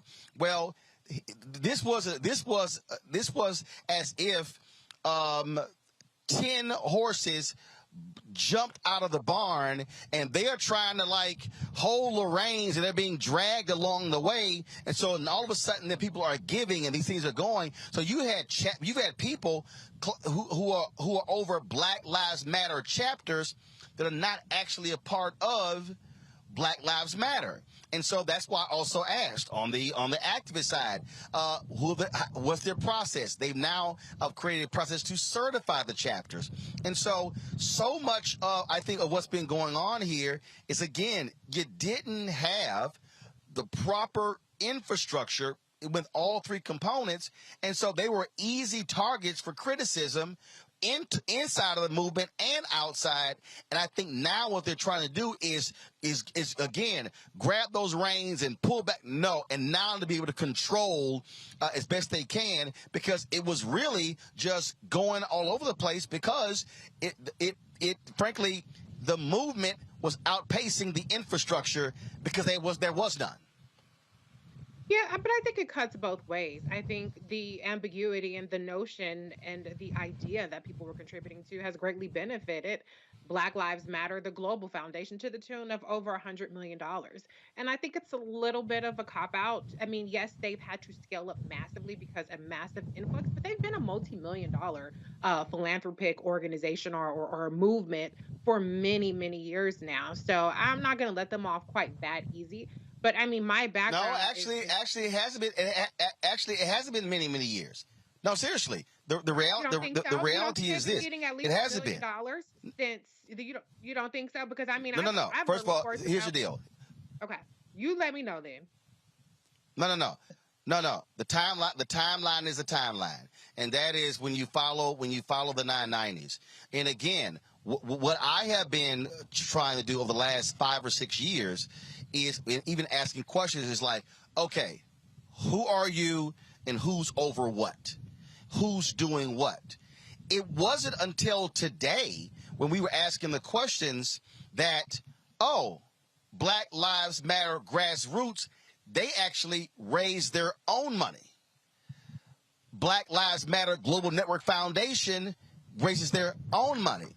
So one of the things that I've asked them is, okay, so if somebody says, I want to support Black Lives Matter, who they're supporting. In fact, there was a Black Lives Matter organization in California that was actually against Black Lives Matter.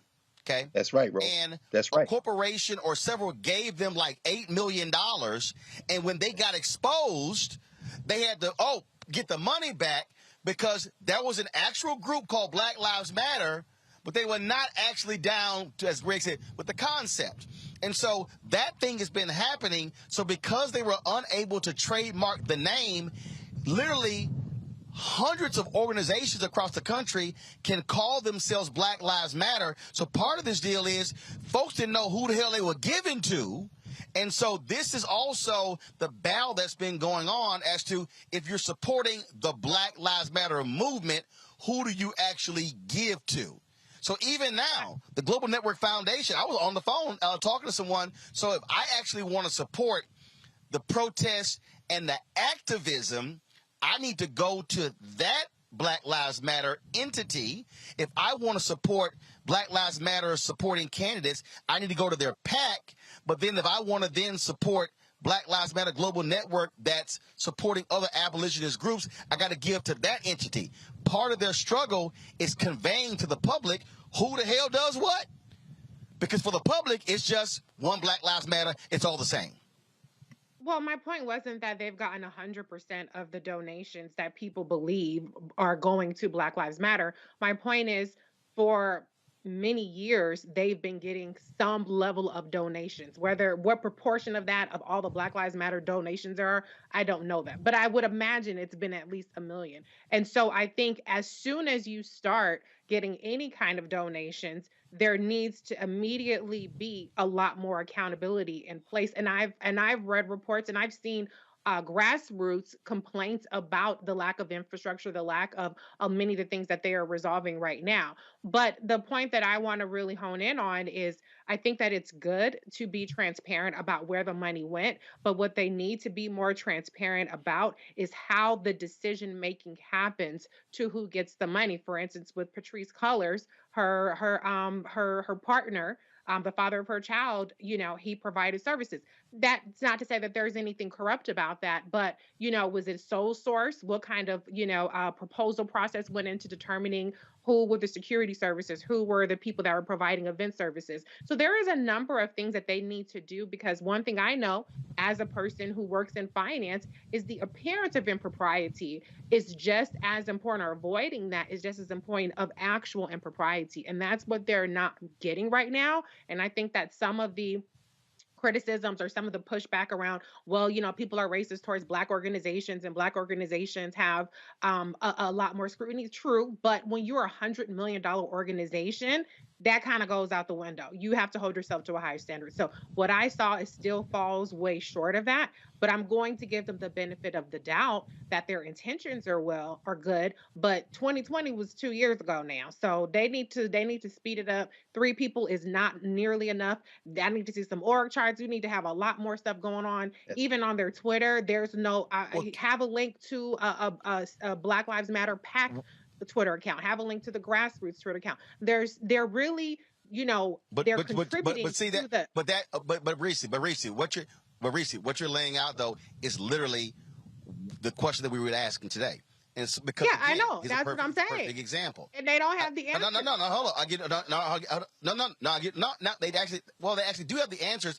What they're actually doing. Remember, Patrisse resigned last year, so now like one of the sisters, she's actually a new board member. So what they said on the call is that they currently have 3 board members. The goal is to have 9 board members. They're also trying to hire an executive director. One of the things that they did was they actually hired consultants who are running the organization, but when you have consultants, you're not having full-time staff. And so again, what we're seeing here, which is why, and trust me, I've even said to them, all right, if I'm calling, who the hell am I even trying to call? We're trying to get somebody on. I think what has been happening actually over the past 4 or 5 months is the folks who are there now trying to get a handle on all of this. Larry, the $6 million home, the reality is this here. Okay, they've explained why they bought the home. That is actually a yoke around the neck of the organization, because they've talked about utilizing that for Black creators, developing content, things along those lines. Again, that's going to be their decision whether they keep it. It's an asset. Let's also be clear, a lot of Black organizations don't own anything. They don't actually even own their headquarters. But the reality is, when, from a public relations standpoint, when someone hears $6 million used on a mansion, unless you fully and properly explain that, you're going to get questions. But here's the other thing, Larry, that we also got to throw out there. Black Lives Matter voluntarily reveal how much they raise. I've been told that the NAACP has received upwards of $150 million after George Floyd's death. They've actually never publicly revealed that. The Urban League has gotten money. A whole bunch of Black organizations have gotten millions of dollars in the wake of the death of George Floyd, and they didn't do what Black Lives Matter did and say publicly what they're doing with the money, how much they got. Yeah, so Roland, I wear a couple in terms of some of my responsibilities. I currently serve as chair of a foundation now. So listen to that conversation. You asked some really important questions. There are a lot of red flags. So the $6 million house, listen, maybe they do what the Congressional Black Caucus Foundation does in terms of having a building, right, where, like you said, they have staff, regardless of how much money it costs, they have staff. But the point you made about them not having hired an ED, also, you asked about essentially a flow chart. So who's the chair, vice chair, treasurer, recording secretary? And, prior to these 3 individuals being involved, and I know we talked about, was involved previously, it just seems unclear. We're talking about a lot of money, and then who was really controlling the purse strings from day to day, right? And so Reese talked about her background in finance. So it's like I said, as someone who certainly served on the board, when I hear them talk about, we talk about the amount of money that they brought in, and then you have these different entities, and then it's not clear about who does what, and then there's obviously a lot of crossover. It does kind of make you think that something is not quite right here. I do give them credit for talking about the millions of dollars that they've gotten. You highlighted that some of the other organizations who we all, are really important, NAACP, et cetera, haven't highlighted how much money they've got and in terms of what they're doing with it. But like I said, in terms of my experience, it really sounds like they have a consultant. They need an experienced ED, and then they really need to have a clear understanding, not only in terms of internally, but explain to people externally, like, we're discussing it now, but other folks who are donating, how exactly these 3 entities work to collaborate, and how and which ways are they different in terms of that they're all 501c3s. So there's a lot of work that needs to be done, but they better do it quickly, because they're bringing a lot of unwanted attention. Obviously, you talked about these right-wing organizations always attacking Black organizations, but in terms of Black folks trusting them to give them money, as you know, the importance of the Black Lives Matter movement, they need to be really clear. Like I said, who's leading, who's their ED, who's having the day-to-day operations, what their board member is, and also what do their bylaws look like? Because that's another thing that's going to be really important in terms of who gets elected, how you elect board members. What do your bylaws say? And also like things like give or get, all those other details that are important as it relates to a foundation. This is literally the equivalent. I would dare say this is the equivalent of you having a cash-based business, and all of a sudden your product is blowing up. And man, now you sitting here going, okay, I'm one person. Now I got employees. I got to hire HR. I got to have an HR handbook. You have to put it together. This is why early on, I was talking to individual activists and I was texting them, tweeting them. I kept saying, I remember there were several activists. They had put some stuff out on social media about donating. And I hit them offline. I said, hey, make sure that money is being sent to a fiscal agent because you're going to get taxed. If all of a sudden people out there are contributing to you $20, $30, $40, $50, $60,000, the IRS is going to see that as taxable income. If you have not created an infrastructure to receive that money, you're going to have a problem. People have to remember the IRS was looking at black civil rights organizations during the Black Freedom Movement. It's always following the money. I think where they are now, and again, I was glad. Look, I was pushing them to have this call today because there were so many questions.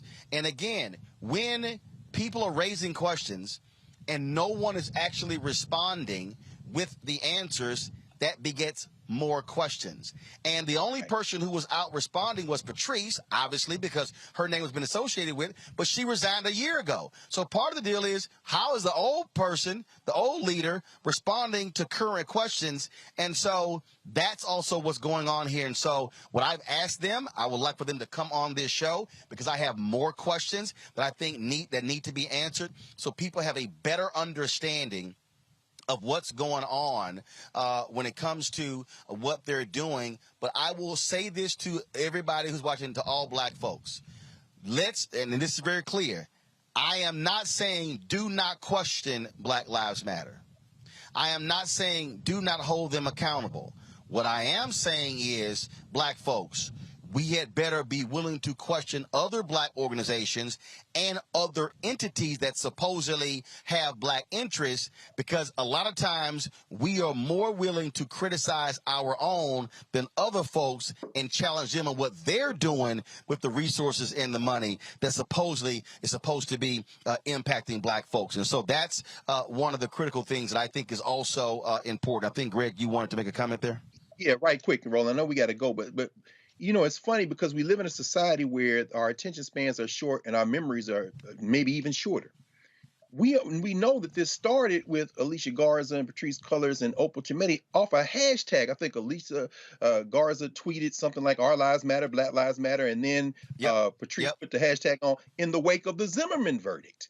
And then a year later, not even a year later, Mike Brown and all these young people are driven to Ferguson. And the money is coming in, but not really. And these aren't people who have an organization. Remember our friend with the blue vest who was everywhere and now is nowhere. Well, this is during the Obama administration. And then what you see is by 2015, they actually do try to meet. They met in Cleveland.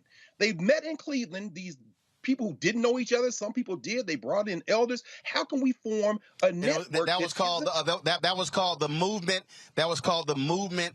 So, and again, that was called the Movement for Black Lives, which still exists, but it's an umbrella group of 150 different organizations. So the Movement for Black Lives is actually different than the Black Lives Matter Global Network Foundation.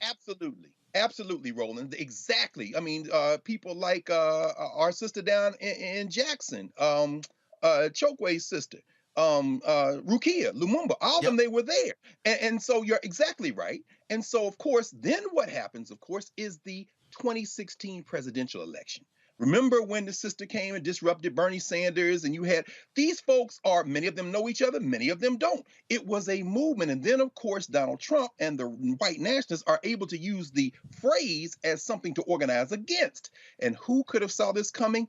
All of us, because we've lived in this terror since they brought us over here, which is what a triumvirate of Black death happens in 2020. You see Ahmaud Arbery, then Breonna Taylor, then George Floyd, the anniversary we're coming up on in a couple of days. And that's when all this money starts pouring out because it converged with the pandemic. And you basically, as you say, you have then outside money creating a dilemma.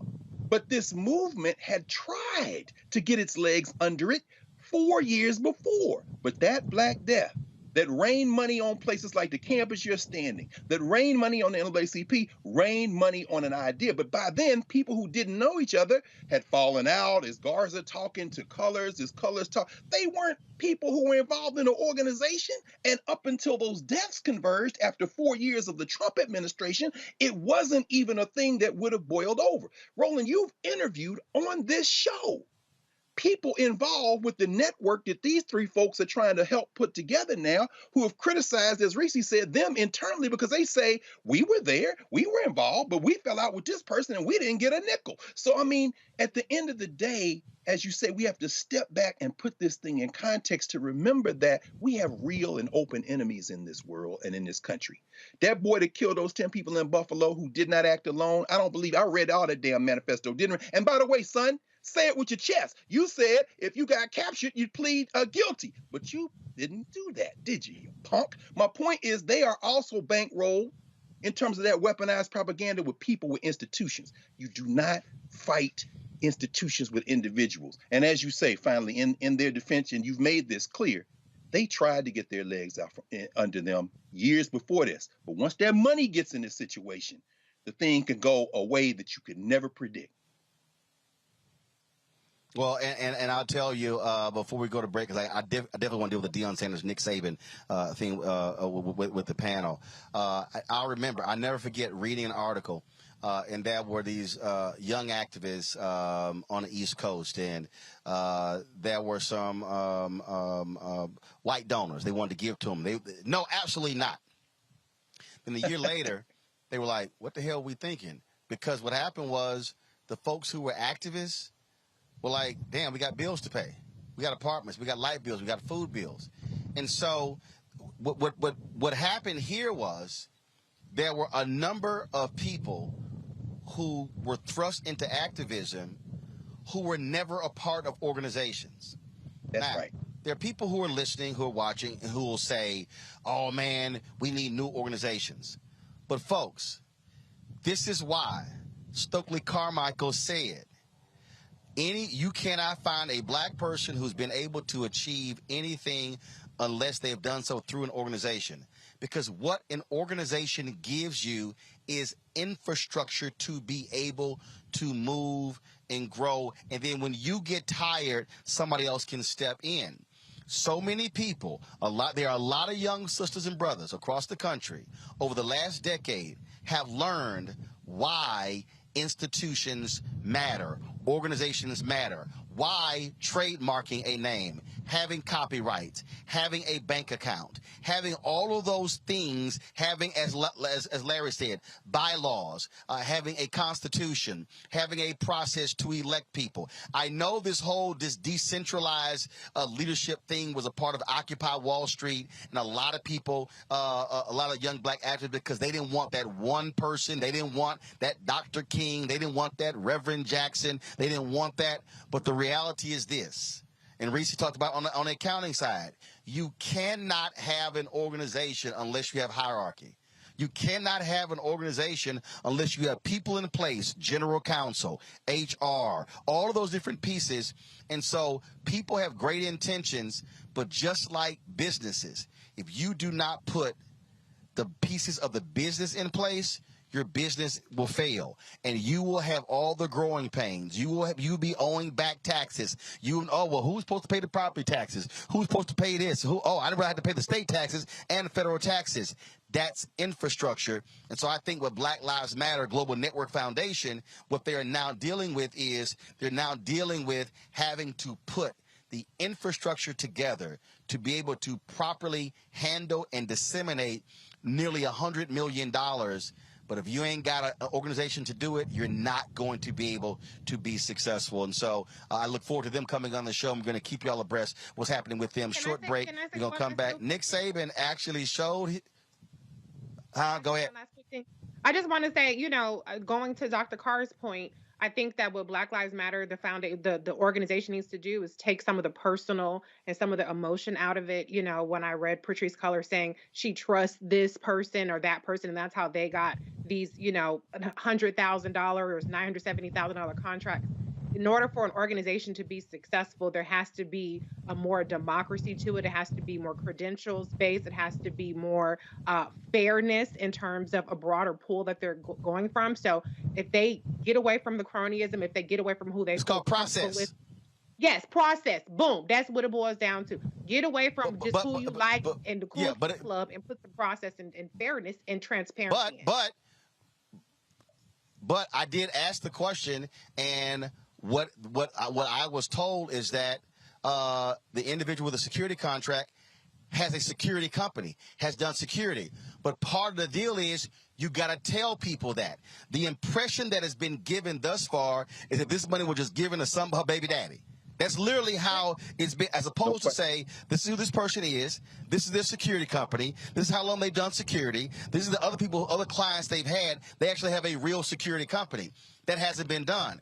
But part of that deal is they haven't had a communication apparatus to be able to tell their own story. And so all of the things that we're saying, they literally are having to build those things, which is a part of the reason why there have been so many questions. And so we got more questions and, of course, hope to get more answers. Real quick break. We'll be back, and we'll talk about Nick Saban. He didn't open a can. I don't know if he really wanted to do that. Yeah, we'll talk about the money when we come back on Roland Martin Unfiltered on the Black Star Network.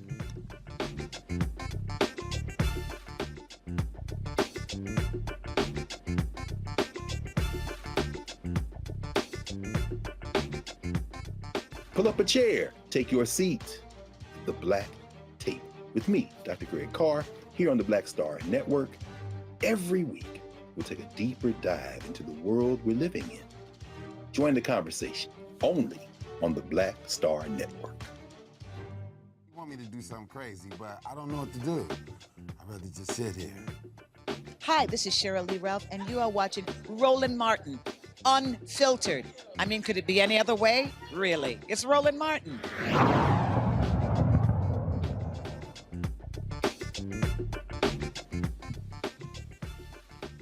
All right, folks, Roland Martin here on the campus of Prairie View A and M University. Last couple of years, actually not last couple of years, you have seen a number of top players give consideration to HBCUs.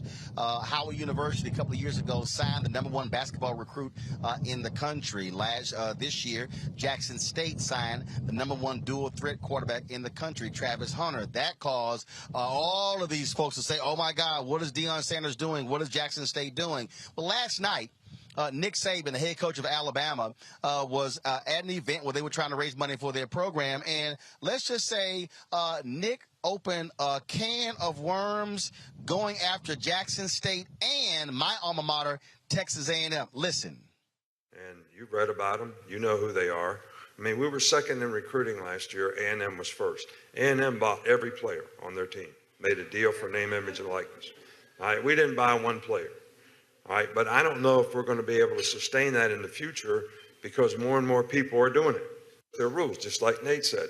We have a rule right now that says you cannot use name, image, and likeness to entice a player to come to your school. Hell, read about it in the paper.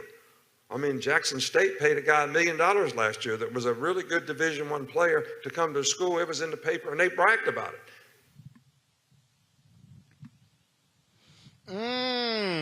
Really? Well, Jimbo Fisher, who worked with on the staff with Nick Saban when they were at LSU, let's just say he was a little pissed off, held a 10-minute news conference, and he was breathing fire the entire time. We do things, the ethics in which we do things, and these families, it's despicable that a reputable head coach could come out and say this when he doesn't get his way or things don't go his way. The narcissist in him doesn't allow those things to happen. And it's ridiculous, but when he's not on top. And the parity in college football he's been talking about, go talk to coaches who coach for him. You'll find out all the parity. Go dig into wherever he's been. You can find out anything. And it's a shame that you got to sit here and defend 17-year-old kids and families.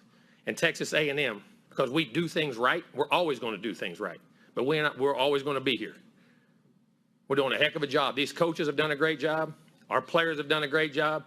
The whole organization of recruiting people.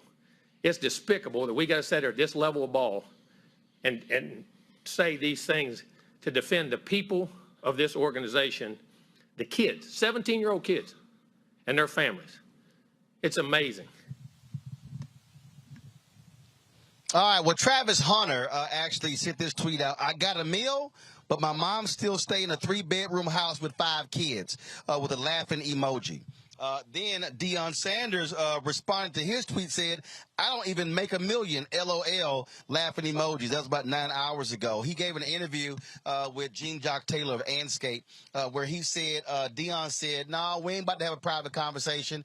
Coach Saban, he probably has called me. He said, no, you made your comments in public. We're going to talk about this thing in public. And also, Jimbo Fisher said Nick Saban called him. Saban said, no, I ain't taking this phone call. Then Fisher went even more so. He said, hey, y'all should look into Nick Saban's past. Now, here's what's interesting with this whole deal. And, Greg, we talked about this on the show. When top black players in basketball and football start saying the hell with the major white schools and start coming to HBCUs, then these white coaches are going to lose their mind, because if what Travis Hunter has done starts a trend, again, he was a #1 dual threat quarterback in the country, had committed to Florida State, he start coming to a Jackson State. You got Hugh Jackson hires the head coach at Grambling. You got Reggie Theus, who's the athletic director, basketball coach now at Bethune-Cookman. You've got Eddie George, the head coach at Tennessee State. Prairie View has hired their new coach. What is Bubba's last name? Bubba McDowell used to play with the Tennessee Titans. He's now the head coach here. So now what's happening is you got Gary Payton, who's coaching in Oakland. Now all of a sudden, with name, image, and likeness, now all of a sudden you can create these collectives. If you got a player who, let's say it was a 3 or 4 star sitting on the bench for 3 years at Alabama, they can now go to other school. They see what's going on. Nick Saban's trying to protect that $9.5 million he's making, Greg. Exactly right, Roland. Let me be very clear. As far as athletics is concerned, every one of those quote-unquote major colleges are plantations. Texas A&M produced Bear Bryant. Remember, Sam Bam Cunningham, who just made transition last September. In 1970, when University of Southern California beat the hell out of the University of Alabama in their stadium, Legion Field in Tuscaloosa, Bear Bryant is reputed to have said, I got to get me one of them. Guess what was the biggest commercial for integration in the history of the United States? Black athletes. And in the NBA, they tried to collude with the NC2A a couple of years ago and put that Rich Paul rule in. Why? Because you got LeBron James, high school buddy, with more power than all these damn general managers and the commissioner of the NBA. And when it comes to professional athletics, known as the slave economic concern, also the Southeastern Conference, the Big Ten and Pac, notice I said professional. Why? Because that boy Saban knows that he ain't got to go out, because the U of A is a brand. Texas A&M is a brand. USC, Ohio State, Michigan are brands. Name, image, and likeness blew it up, as you said, Roland, as you've been talking about it for months. With NIL, you can take your image anywhere. Well, guess what? The only thing holding this whole criminal enterprise together was not having a slave rebellion. Oh, but it looks like in Coach Prime, you got the right one, because Coach Prime knows that that plantation relies on you having overseers at the high school level who don't even tell these black athletes about HBCUs. So what did Coach Prime do? A couple of months ago, he tweets out, high school coaches, give me a chance to come on campus. See, you can't look away with Coach Prime. Why? Because he was prime time. He was your man when he was making you them plantation dollars at Florida State. But now he knows how y'all set this up so these boys and girls, and I'm talking about women too in terms of basketball, never see the assistant coaches the plantation send out. And then finally, Coach Prime, and I know you saw his press conference today, Roland, this is what he said, and this is why I'm sure you said what you said. He said, Coach Saban wasn't talking to me. Coach Saban wasn't talking to Jimbo Fisher. He said he was talking to his boosters. He was talking to his alumni. He was talking to his givers. He was trying to get that money, Sanders said. That was what he was doing. He was just trying to get us to go where he is trying to get to. Meaning what? Look here, boy. When they start going to the HBCUs, the plantation game is over, and Nick Saban is fighting for his life, and I hope you cut his whole damn head off, because I wouldn't send nobody related to me by blood to the University of Alabama. Go on Tuskegee. Go on to Alabama A&M. Go on to Alabama State. Research the history of these schools.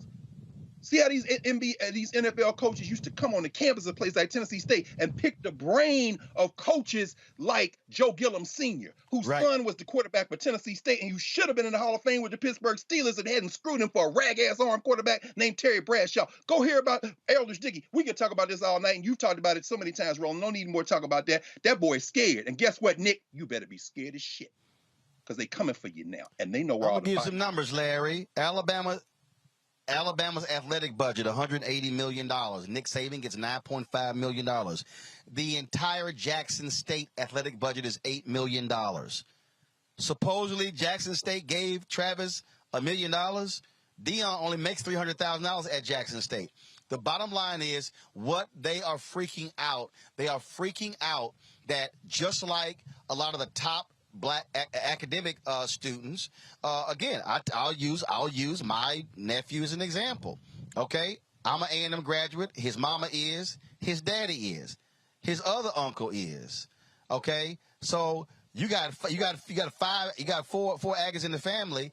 He came to Prairie View for 2 years, and he was going to go to A&M and finish and get his degree in construction management. Chose to stay here for the 4 years, and so. One of the top academic students. What they are afraid of, they are afraid of the top athletic Black players doing the same thing that is happening on the academic side because they understand that that's their meal ticket. Yeah, Roland, we had in the last 24 hours shots fired. Nick Saban going after your boy Jimbo Fisher, and unfortunately, Deion got caught in the middle. But the one thing that's really important here in terms of what you were talking about and Dr. Carr talked about is really talking about the empowerment of the Black athlete. So that's what's really going on here. Financial, and then once again, NIL, controlling your likeness. We've been talking about for decades in terms of making sure that Black athletes, because I'm really talking about Black athletes here, have the opportunity to make money because there's, universities selling jerseys, et cetera. But listen, you talked about it. Nick Saban is making plenty of money. He's trying to protect the UA in terms of how easy they can recruit all over the country. They don't just go to southern United States. They go to California and recruit guys. So these comments by Nick Saban is he's just trying to make sure he can continue to get the guys to get. And you're right, when Deion Sanders has been able to do what he's been able to do in terms of recruiting, and also the guys are coming through the transfer protocol that come from Jackson State also. What he shook at the foundation, and you're talking about hundreds of millions of dollars, right? So Brother Carr's talking about NCAA. It is basically a plantation, as he talked about. But once again, NIL, you're having these Black athletes being empowered to go wherever they want to go. We just saw a transfer from Pitt, Addison transfer, wide receiver from Pitt, transfer from Pitt to USC. But once again, power and control. And Saban doesn't even though he's won multiple national championships, he always wants to be number one. And you talked about Jimbo Fisher used to be his former offensive coordinator. So there's a lot of some personal issues going on there. But listen, Jackson State and a few other HBCUs, Howard, et cetera, are going to be able to recruit these students because they have history. Jackson State had Sweetness graduated from there. Walter Payton, one of the greatest wide receivers of all time. Jackson State has produced Hall of Famers. So have several HBCUs. So when people making this argument about why going to Jackson State, they've produced 4 Hall of Famers. So students, young Black brothers and sisters that go there have an opportunity to play in the WNBA, go play in the NFL, et cetera, get a quality education, and people see their humanity at the same time. Reese, here's why coaches like Jimbo Fisher are losing their mind. And that is because players now get to get paid. First of all, he sat there and talked about, we didn't buy any players. Come on, Roland. Come on. Come on. Come on. A brother tweeted today that he said, I wasn't going to go public with this. He said, I've worked out with many former Alabama players who lamented that they made more money at Alabama than they were making on the practice squads in the NFL. Mm-hmm. Now, I don't know who Nick think he fooling. But if he actually thinks that we are this stupid, that Alabama has not been playing players, come on, bro. The bottom line is this here. They are upset that they don't get to control the players. It's a brother who is the top receiver in the country at the University of Pittsburgh. He has said, I'm entering the transfer portal. I want 700,000. You got a basketball. The University of Miami, one of their alumni has set up an NIL deal.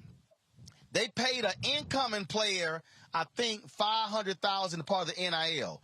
Well, the brother who's already there is an All-American. He said, yo, if I don't get 800,000, I'm leaving. What they don't like, and then all these coaches, well, this is not right. The players are making decisions on where to go because of the money. Your punk ass deciding where to coach because of the money. Let's not sit. What they don't like, they don't. And then, last point, Reese, all these white coaches, a lot of them conservative. I thought y'all believe in the free market. Ain't that something? I thought the free market says get what you can where you can. Oh, now the players get paid. Now they literally are going to Congress saying y'all got to pass a law. This unfair. Go ahead. Well, first of all, get money. Get every last one of y'all, get every cent that you can get. I'm all here for it. But what this is revealing is white folks who have every privilege, every advantage to the tune of hundreds of millions of dollars or over $100 million advantage, losing their shit when that advantage is still not enough. See, the thing is, the Nick Sabans of the world don't want black folks to have shit unless they're the ones pulling the strings. They want these players to be their mules, tilling the fields, making him $8-9 million or whatever. But God forbid that they get something out of the equation other than, nice meals at the dining hall, maybe get to ride around a nice car, free housing, whatever the situation may be. So he's salty. And he's just going to have to stay mad. At the end of the day, black schools have something that an Alabama school can compete with, and that's called the culture. It's called swag. It's called legacy. It's called history. And once more black folks and black athletes start realizing that their path doesn't have to go through these white schools and to be the boys on the fields for the Nick Sabans, they are in some deep shit. And so that's what he shook about. They're going to catch up. They're going to change the rules. They're going to have their money they can throw out the players. But this is his opening salvo to say that. But it's not just about the money. And it's not even just about the specific player. It's about the control that they're losing. And it's about the danger that black athletes, knowing their worth, are valuing things beyond the white gaze of these, always championship schools. That's what's really dangerous. And that's what they want to nip in the bud. And Deion Sanders being such a disruptor is also what they have a problem with, because Nick Saban is a celebrated coach. All these coaches, white coaches, are celebrated coaches, but God forbid you have a provocative black man who is really changing the game just with the way that he can relate to these black players. So good on them. Stay mad, Nick, and just quit tripping, because we know your ass is going to be crooked and fucked up and all that other kind of stuff and get the players eventually. So you lost this one. You lost this round. Get over it. That's right. You lost, and guess what? I want every brother who's in sport get paid. If the law allows for you to get paid, ask for, because guess what? Nick getting paid, the school getting paid, they got TV contracts, they got endorsement deals, they having you signing helmets and jerseys, and you ain't making no money. Damn it, get paid. I told y'all America is a capitalistic society, and the reality is the talent is out been making the money, and it ain't no different what I've been saying to all these HBCUs. Y'all need to be looking at every single one of y'all contracts and saying, hold up, are we properly monetizing and getting our value? I said it. I don't understand how the State Fair Classic is not on television. Prairie View and Grambling should be looking at their contract and saying, okay, are we making enough money? Grambling should be able to get enough money for the State Fair Classic to bring their band to Dallas. They have it. Okay, somebody should be looking at that contract. All I'm simply saying is, folks, this comes down to the money, taking advantage of the opportunities. And so, hey, if a HBCU can create a collective, Grambling has created a collective that allows for them to go create NIL deals for their players. That's exactly what should happen. So if you got some brother who's a backup to the backup at one of these Power 5 schools, yo, go find $50, $75, $100,000 and say, come on down. Because guess what? The NFL will still find you. Jerry Rice is in the Hall of Fame, and he was down there at little bitty Mississippi Valley State. That's right. Trust me, when you got talent, they'll find you, but get paid. So Nick Saban, you can cry all damn day you want to. We don't give a damn when you crying. So Dion don't care. Jimbo, Texas A&M don't care. And trust me, I don't know whether the October 8th game is going to be in College Station or it's going to be in Tuscaloosa, but I will be on the sideline because I want to see who going to get cussed out when A&M plays Alabama on October 8th. Y'all, that's it for us. Larry, Reese, Greg, I appreciate it. Thank you so very much. Y'all, we got to go. It's been a great day. Let me thank the folks at Prairie View A and M University for allowing us to stroll through. Y'all think I'm lying. We literally hit them up on Monday and say, hey, we coming through. Can we do the show on the campus? They accommodated us, so we certainly appreciate that. So please, y'all, and remember, I keep telling alumni, give back to your school. Don't be sitting here wearing your letters and talking about your school if you ain't sitting no damn check. Don't be sitting here spending money coming back from homecoming and you buying hotel rooms, tickets, rental cars, food, and alcohol, but you ain't left no check to the university for the next generation. That's all I'm saying. Folks, that's it. Tomorrow, we're going to be live streaming at noon the ceremony at Jack Hayes High School. We're giving away 2 more of my scholarships. We did it last year for the first time. I'll be on the campus of JY tomorrow, and we'll be broadcasting the show from Jack Hayes as well. So we'll be in Houston tomorrow. Thank you so very much, folks. I will see you tomorrow on Roland Martin Unfiltered right here on the Black Star Network. Holla!